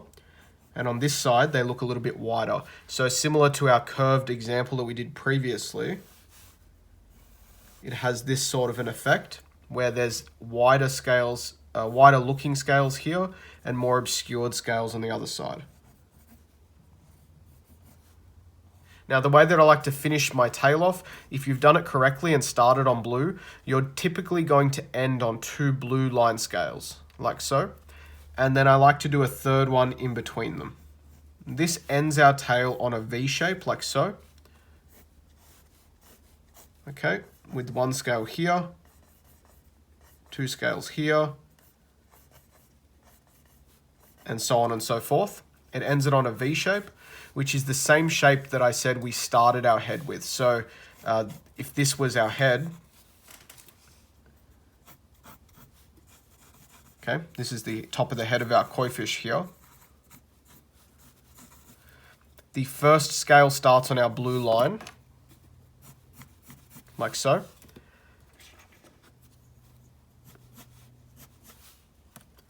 That would be more like this actually. And the other scales are sort of hidden partially behind the head because we have an angle here, like a V-shaped angle, which is how we start our scales. And so I like them to finish this way on the tail section with a V-shaped angle. It doesn't have to be that way. You can finish them flat by leaving it as 2, but I like to finish it with that last scale to create this V shape. I think it looks aesthetically pleasing. It forms a nice direct V shape, which then becomes the split of the tail here. And like I said, it matches up with the front of the head design, how the scales started on the front of the head. So I just like my Koifish tails to finish in that way. But this is essentially the method that I use to draw my Koifish scales. I think it's one of the better methods out there. It's going to give you a really accurate looking scale. Doing the size in this way, making sure there's consistency in size will give you your splits nice and evenly. And like I said, the best way to practice this is start with your flat example here, then move on to your curved example, making sure that your scales say a consistent size, even though they're obscured in the pinch here. And then you can move on to applying them to a surface such as your Koifish body. Or you could even go ahead and just do an oval and then apply a whole bunch of scales to your oval. That way you can get some practice applying it to different various size and shape Koifish bodies. So that is essentially how we do the scales. That is how I like to do my scales. Okay guys, welcome to the next section. I'm really proud that you guys have made it this far and I really hope you're enjoying it. In this section, we're going to be doing a full entire sketch walkthrough. So I'm going to start from scratch and we're going to be drawing a Koifish or sketching a Koifish and a little bit of a background as well as a tattoo illustration. Now, hopefully you've practiced the previous sections and got a firm grasp and understanding of each section of the Koifish and you'll be able to follow along. Let's get straight into this one. Okay guys, welcome back to the table for the sketch portion of this workshop. Starting off with a Kent clutch pencil, but I've also got the other supplies that we've just used through the building the Koifish stage that are going to come in handy shortly. But I'm going to start off by sketching out our Koifish, and you can feel free to follow along. Hopefully by now you've had a chance to practice some of the material that we've covered so far, and that's given you a good enough amount of practice to follow along with this illustration. So I'm going to start off with the head of the Koifish here. Now I'm using A3 sketch paper here. You can do this as big or as small as you'd like to practice with. And I'm not going to be sort of talking you through the entire process here. There are parts where I will mention things if I find them to be important. Otherwise, I'm just going to be sketching and you can just follow along as you wish.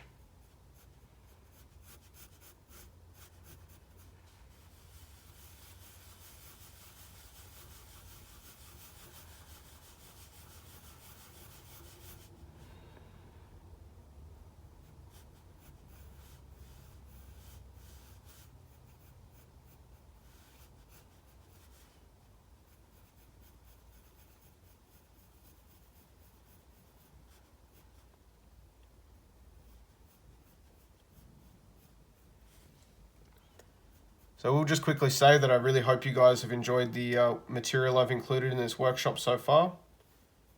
Hopefully you've learnt a lot already about drawing koi fish, and hopefully you enjoy working on this illustration with me. I think you're going to really get a lot out of this.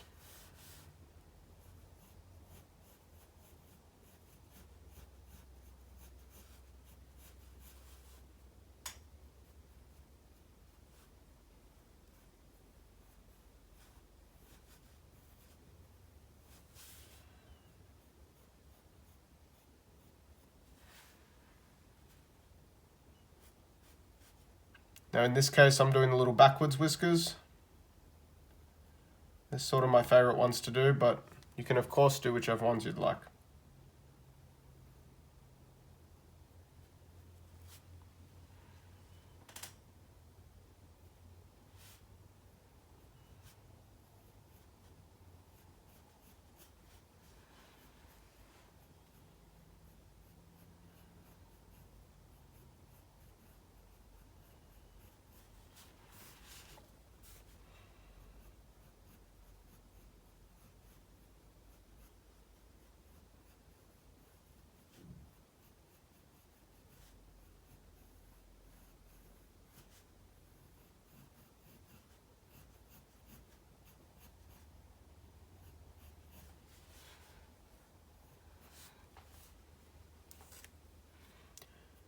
You can see at this point I'm just getting my head sketched in. I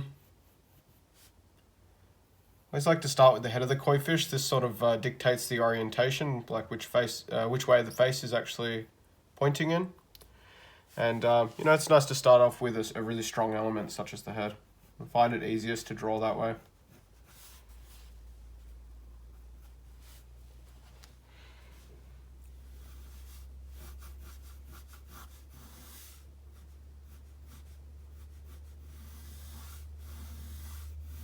I'm going to be putting in the two sections of the body in this part here. And I might actually bring that angle down a little bit. And so you can see why I've got an eraser handy with me all the time. Certainly a valuable tool to have on you all the time when you're drawing. Like this.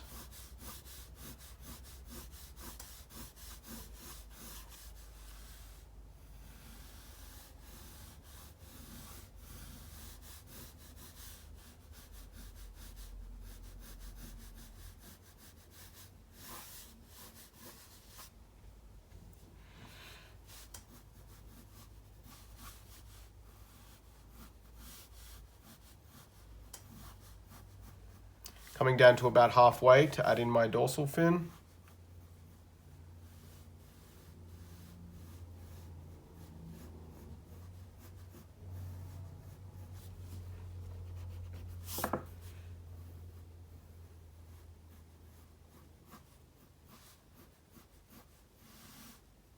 Making sure that there's a curve in my transition there, or the fold of the dorsal fin. That's going to be really important.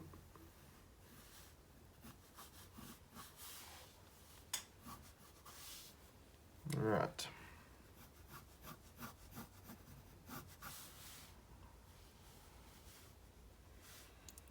Oh, I forgot to do my gills here.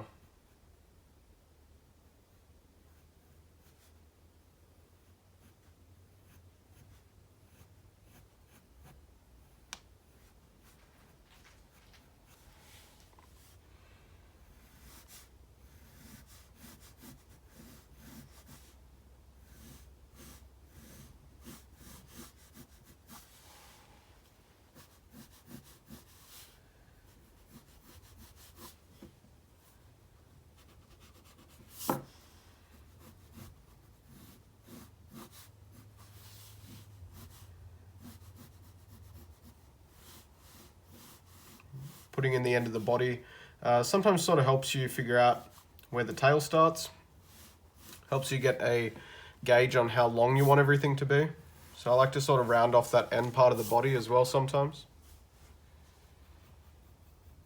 Just remembering that the fins don't necessarily start on the side of the body on a real koi fish, but sometimes when we draw and illustrate these things, we accentuate different parts.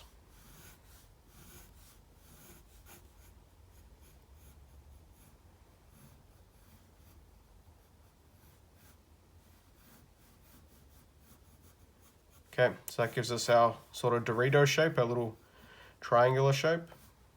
But I've just smoothed off these edges and added in the curves to make it look like a fin. And I want to start the other fin roughly at the bottom on the other side.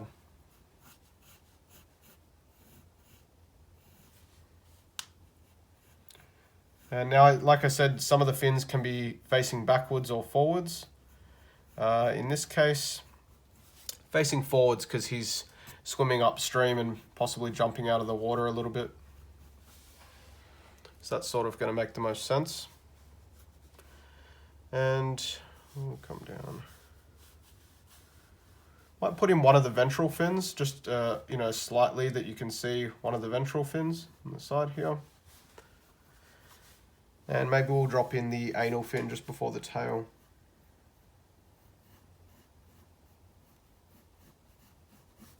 Like so.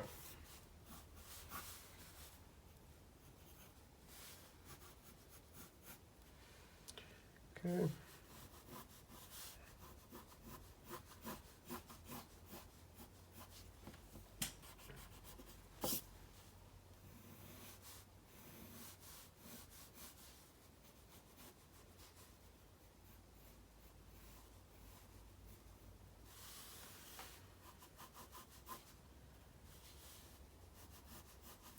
Making sure that the outside line on both sides of my tail is smooth, even when it curves over itself like so. Needs to stay smooth all the way along.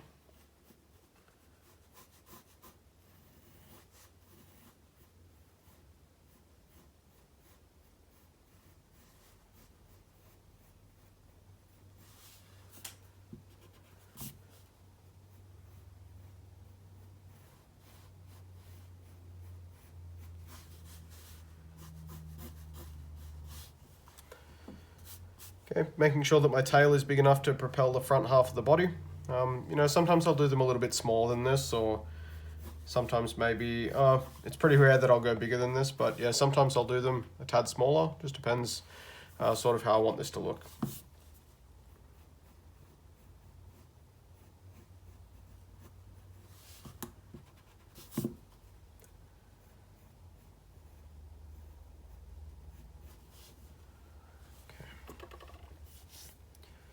Now I'm going to come in with my mechanical pencil. I'm switching over now that I've sort of done the rough sketch for the Koifish itself.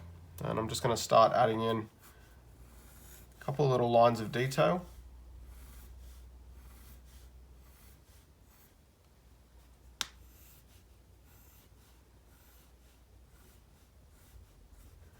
Keeping these ones pretty simple. I like this sort of simple look.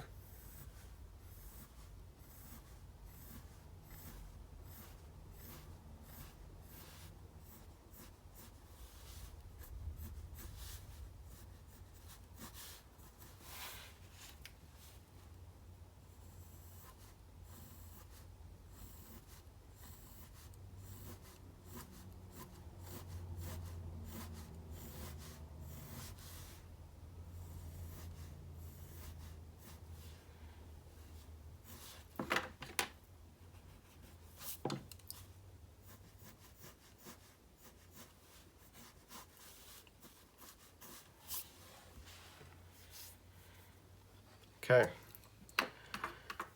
So I want to start putting in some of the background elements here. Now this course isn't sort of dedicated to how to do Japanese backgrounds. That's a very big topic in and of itself. But I'm going to cover a little bit on backgrounds to do with Koifish here. Maybe we'll just do some waves and some maple leaves. And I think that's going to make for a really nice looking illustration. So for our finger waves, I always like to start by finding where I want a circle to start, like so. Once I find that, I'll follow the bottom line of the circle around, like so. And as I come up towards the front, I like to bring it around. I'm going to stop my line and bring it back around itself, like so, into this sort of C shape. Now from there,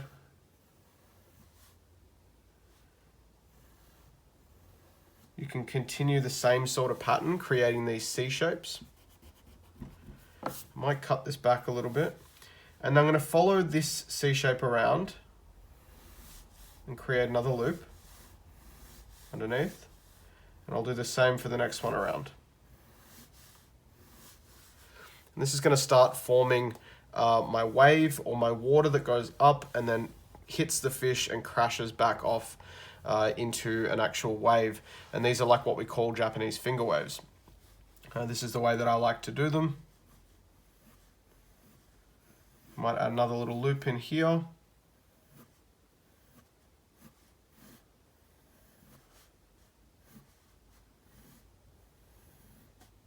These can take some practice and sort of playing around with. It took me a long time to be happy with my finger waves, the way that I construct them. So just play around with them, but they're very simple. You know, it's actually a very simple thing to draw. They're simple doesn't always mean easy, by the way, so don't think that I'm discrediting here if you do struggle with this. It took me a long time to get finger waves down the way that I like them. But essentially they're very simple shapes. They're just C-shaped lines that link up into one another to create your waves. Occasionally I'll throw in these little extra curves that just become part of the wave. Now, at certain points of my illustration, I want to have water that crosses over my fish or create some interaction with my fish, because as you can see, these waves all sit underneath my fish, which is totally fine. But it's nice to have a little bit of water or waves that actually crash over your fish or parts of your fish. And this creates a little bit of interaction with the background. And that way it doesn't look like you've slapped a koi fish on top of a picture of finger waves. So what we can do is start one of our curves on the fish body, like so.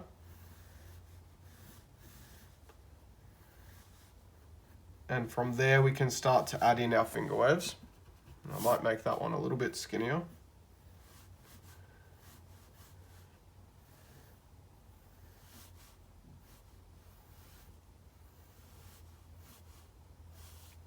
Like so. So now you can see it starts on the body,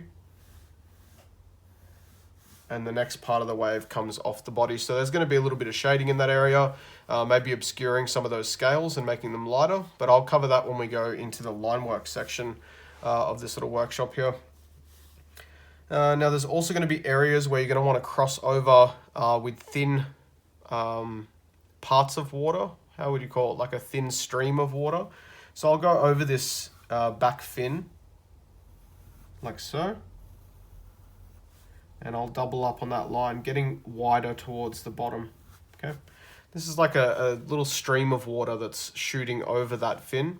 So I'll show you once we erase the inside of that bar. Like so. We have this little stream of water shooting over the fin. That's a really nice way to interact with your background and foreground elements as well. Okay, continuing up and around for more finger waves.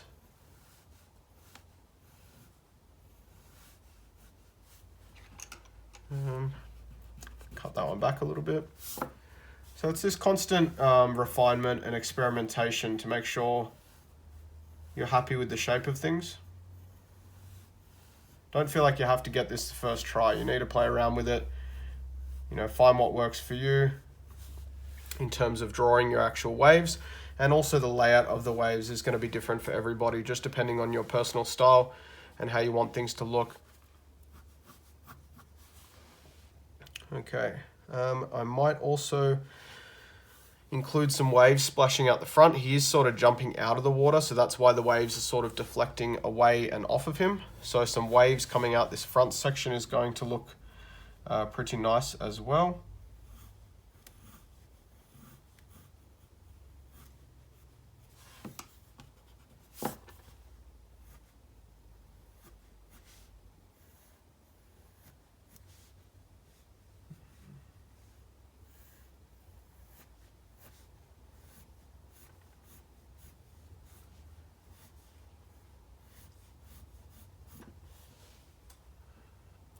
Sometimes what I like to do is these little cut back ones. So I come from here, and instead of coming back out, I'll loop back and then forward. Again, this just gives me a little bit of variation on my waves. Makes them look a little bit different from each other. Yes, that's some waves sort of coming out towards the front there.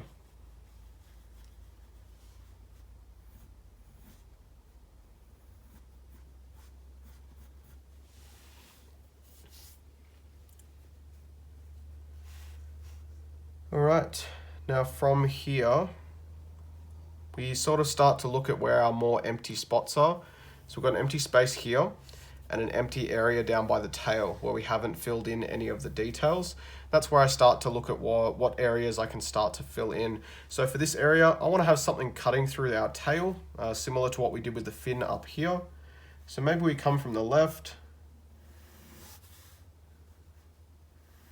with another little open stream of water like this. Okay. And again, just for clarity's sake, I'll erase the inside of that. Like so. So now we have this little stream of water cutting across our tail that you're going to be able to sort of create the illusion that there's water flowing over the top of our tail there. So that's just another little bit of detail that you can add.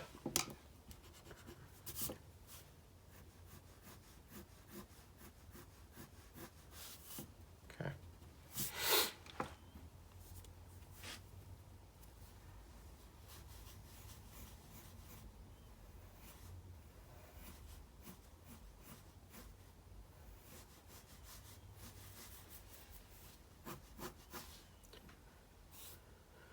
All right, so once you've added in all of those waves, we can go ahead and start thinking about where we want to put some of our other background elements.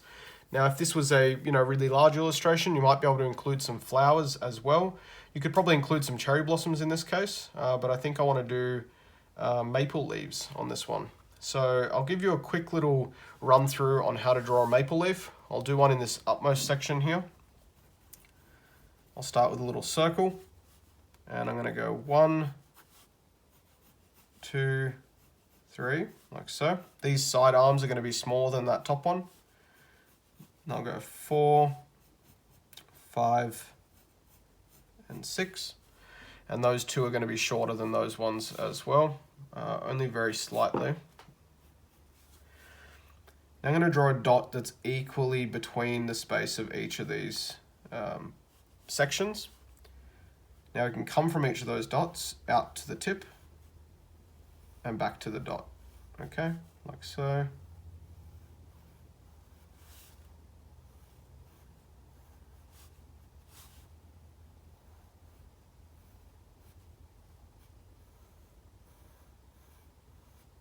Okay, and at the bottom, I like to come out and back in like so to create a stem portion of the leaf.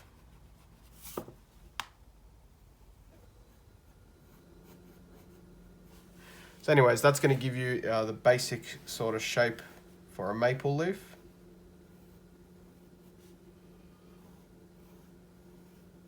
Now there's lots of variations on different folds and different placements for the maple leaf there. However, I like to do the more traditional way of sort of drawing these, and that is to just have them front on like this. Nice and simple and really bold. So you can go ahead and sort of drop in maple leaves wherever you'd like them. Probably won't do too many of them. I want to keep this fairly simple so that you guys can follow this one along.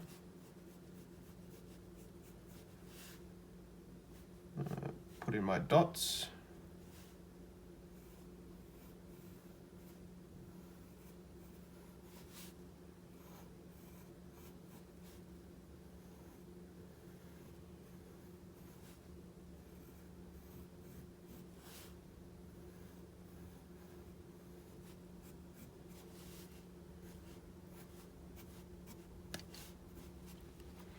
Alrighty. Now sometimes it can be, can be nice to have some of these background elements interact and overlap with the actual body of the fish.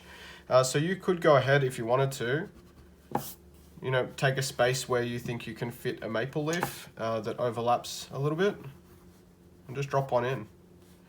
In this case, you don't want all your maple leaves sort of facing in the same direction. So make sure you vary that a little bit. Just by making that top peak, the very first one that you draw, a little bit varied.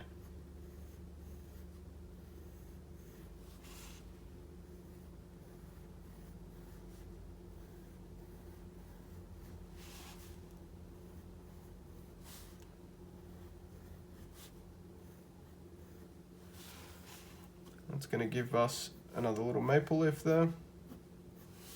Maple leaves are a pretty common background element with Koifish designs. I think maple leaves, cherry blossoms, and lotus flowers sort of tend to be the most common with Koifish designs. So you could sort of choose from any of those, or you can figure out your own background elements that you'd like to include. But pretty much you can include as many or as few of these as you'd like. And I sort of just like to take up a nice amount of space with them, fill out my design a little bit more. It's also going to help you pack a little bit more color into your design. So if if you're doing a design that's primarily black and white, in this case the background's going to be black and gray. I want to have a fair bit of black in our fish. Maybe it would be nice to put some flowers or leaves, in this case maple leaves, that are just going to pack a little bit of solid bright color in there. I always like to talk about contrast between different elements of the design. It's not just about contrast between black and white, light and dark contrast like most people refer to it as, but it's also about contrast between the different elements, contrast with your colors, creating contrast within your actual design elements. So a really detailed foreground calls for a simpler background in my opinion, and vice versa. And in this case, having a darker subject matter or background calls for some bright color in the foreground. So in this case, the maple leaves are going to be the provider of that. Now I've done 4 maple leaves there. You could keep going all day long with maple leaves. I think I'm going to leave it at that. And in this case, let's say I've done the maple leaves and I want to include a little bit more background. It's no problem. You can go ahead and include some more finger waves if you'd like to sort of round off the top part of the design and help include those maple leaves in the design a little bit more.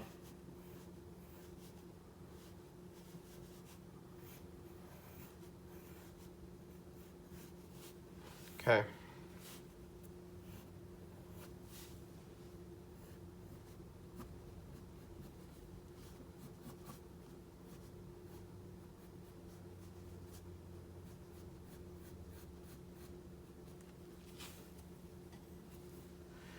So once I'm pretty happy with the layout of the background and the shape, now of course depending on what it is, if you're doing maybe a half sleeve or something, it's going to have a certain shape to it.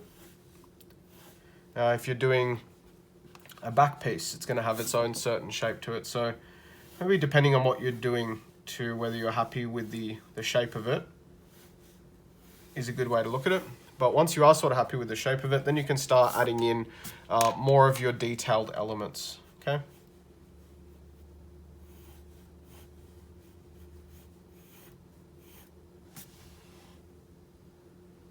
Alrighty. So coming in with my mechanical pencil now, I'm going to start to really refine the shape of my koi fish a little bit more here. I'm going to go for the soft look on these, so no hard edges on my fins.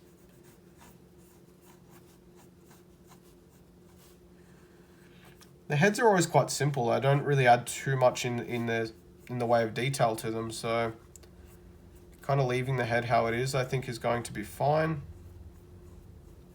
I like to always leave my eye till last, so I'm not going to fill that in just yet. That's a bit of a Japanese superstition almost that I learnt not long ago when creating Japanese tattoo paintings. You sort of leave the eye till last and you fill that eye in at the very end, and that's what brings the painting to life. So I thought that was kind of cool. That was neat.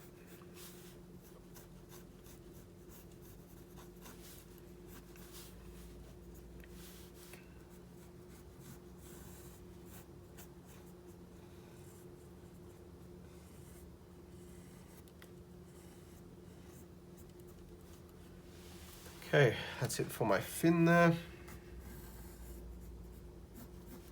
I always like to have a nice smooth long line for that dorsal fin.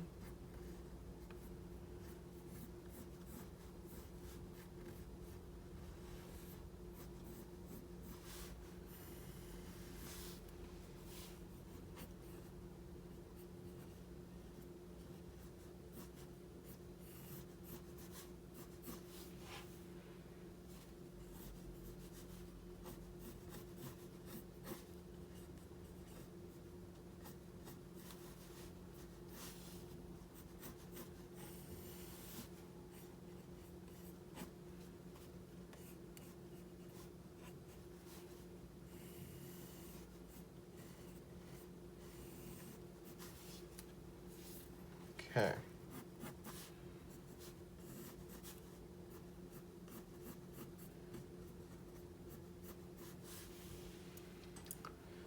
Okay, so from this point we've done like the detailed sections of our koi fish as well as the background and all of the background elements. This is where I like to put in the scales. Now the reason I leave them till last generally is because that's sort of the most complicated and detailed part of my drawing, and I don't want that to get confused with my maple leaves and my other background elements, so I try to sort of leave the scales till as late as possible. That way I can also go through and clean up areas like this wave that's cutting through the body. I can come back and clean that up a little bit, which is going to make my scales a little bit easier to do.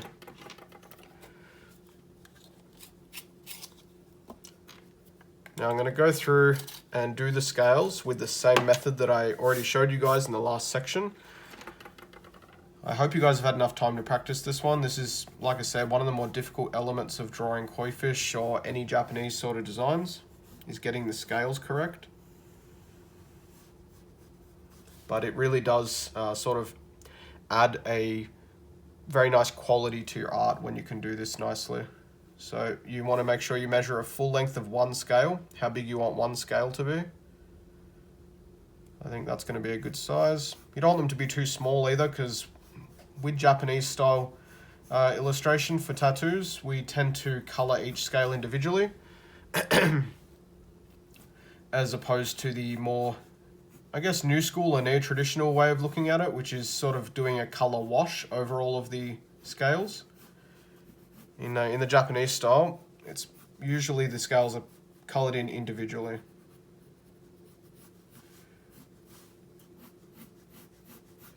Now you can probably see here, this is a good example of why I use different colors.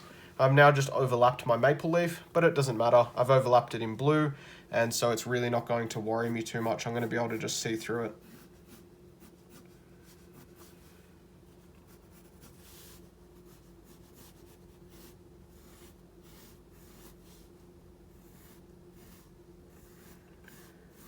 Okay. Now I can come in with my pink pencil and create my middle lines.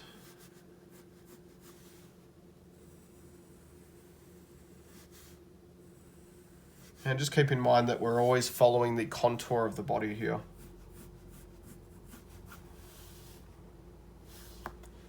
This blue line needs to come across a little bit.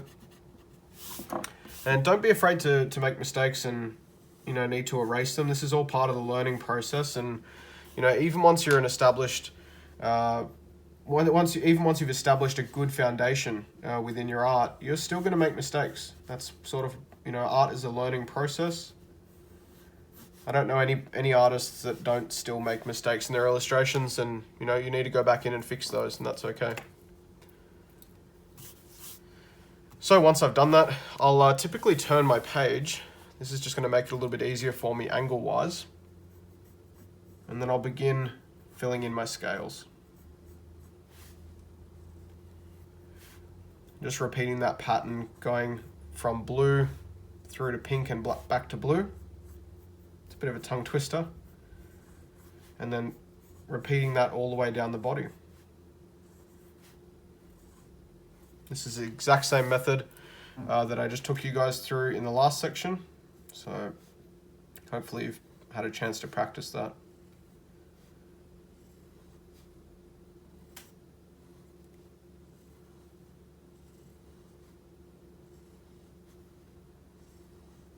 Just keeping in mind and remembering that areas where the body gets wider, the scales are going to be a little bit more visible, and the areas where the body gets tighter or turns, there's going to be, the scales are going to shrink up a little bit and look slightly less visible. So, like I said in the last section, they're not actually getting smaller, but they are going to appear a little bit smaller because of the angle that we're viewing them from.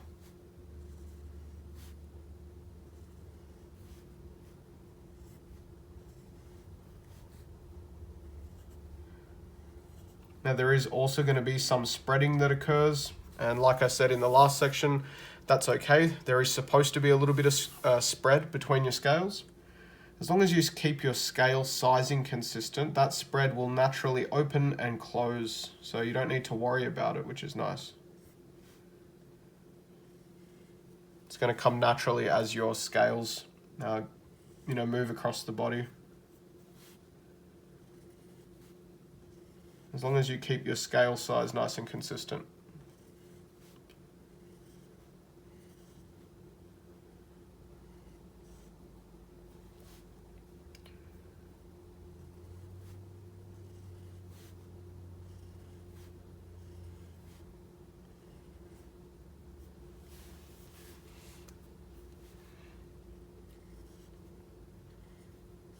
Now, scales are a really time-consuming process. I don't want to make it feel like or look like these don't take any time at all, because they do. It's a very time-consuming process drawing scales, and especially painting them in individually. It's almost a painstakingly slow process, but the end result is worth it for your art. It really does look nice. And one thing I'll point out there is that this does take some time to fill in. You can make your scales a little bit bigger if you'd like to. That is going to make it slightly more difficult when you need to curve your scales around the body. Sort of like the smaller they are, the easier they are to maneuver. The bigger they are, the more difficult that's going to be. So just keep that in mind when you're deciding how big you want your scales to be.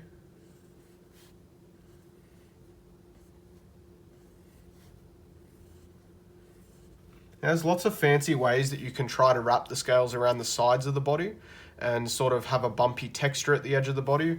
That's the way that I used to do it. I don't particularly like doing it like that.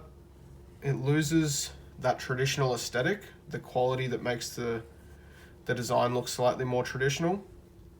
And I think it takes away from the nice sort of simplicity of a bold Koifish design. It makes it a little bit too realistic, which if that's what you're going for, that's okay. But I sort of like to, make it look detailed, but you don't need it to look three-dimensional. We're not going for hyper-realism here. We're designing a tattoo.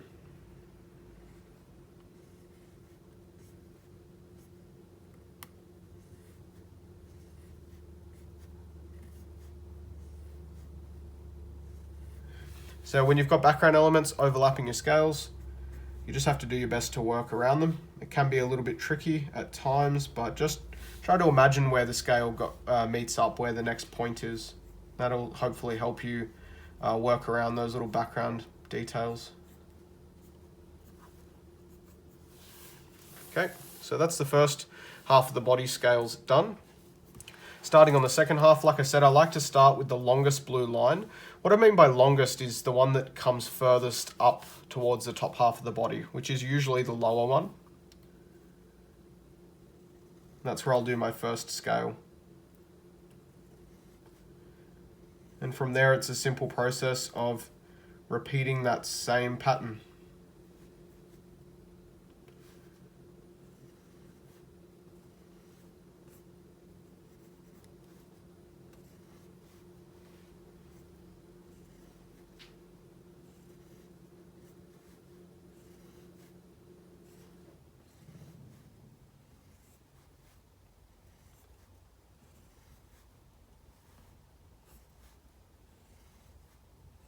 Now at this point, I like to stop my scales before the edge of the wave there, leave a little gap and then start again.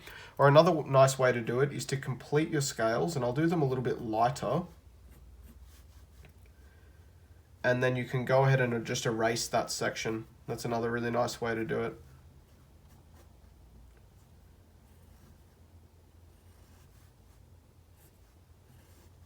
Hopefully that little covered wave section doesn't throw you off too badly. It can be a little bit confusing in the beginning when there's a section that covers up your neat scale pattern. But this is how you start to learn to overlap parts of your design. And it's the sort of thing that people always ask me about, is how to create these designs that have so much detail, so much intricacy, and, you know, really flow and sort of interact. They look like they have movement and life to them. And that's just through doing these things, you know, overlapping sections of it, creating depth within the illustration. Okay, so we erase a little bit of the scales there. Make that line from my wave nice and solid. And just make the body disappear into that line a little bit. And that's going to create this transparency there. And we can even erase some of those scales and make them a little bit lighter. Okay, so we'd still outline those, but we're going to do it in a way that makes them look like they're sitting underneath the water. Creates a little bit of an illusion and a bit of a transparent effect to it. Okay, so that's basically the sketch for our Koifish design. I really hope you enjoyed this section. Like I said, this was more for you guys to be able to follow along with a complete illustration. That way you've got something ready to move into the next section with. But nonetheless, I really hope you enjoyed it, and I'll see you in the next part.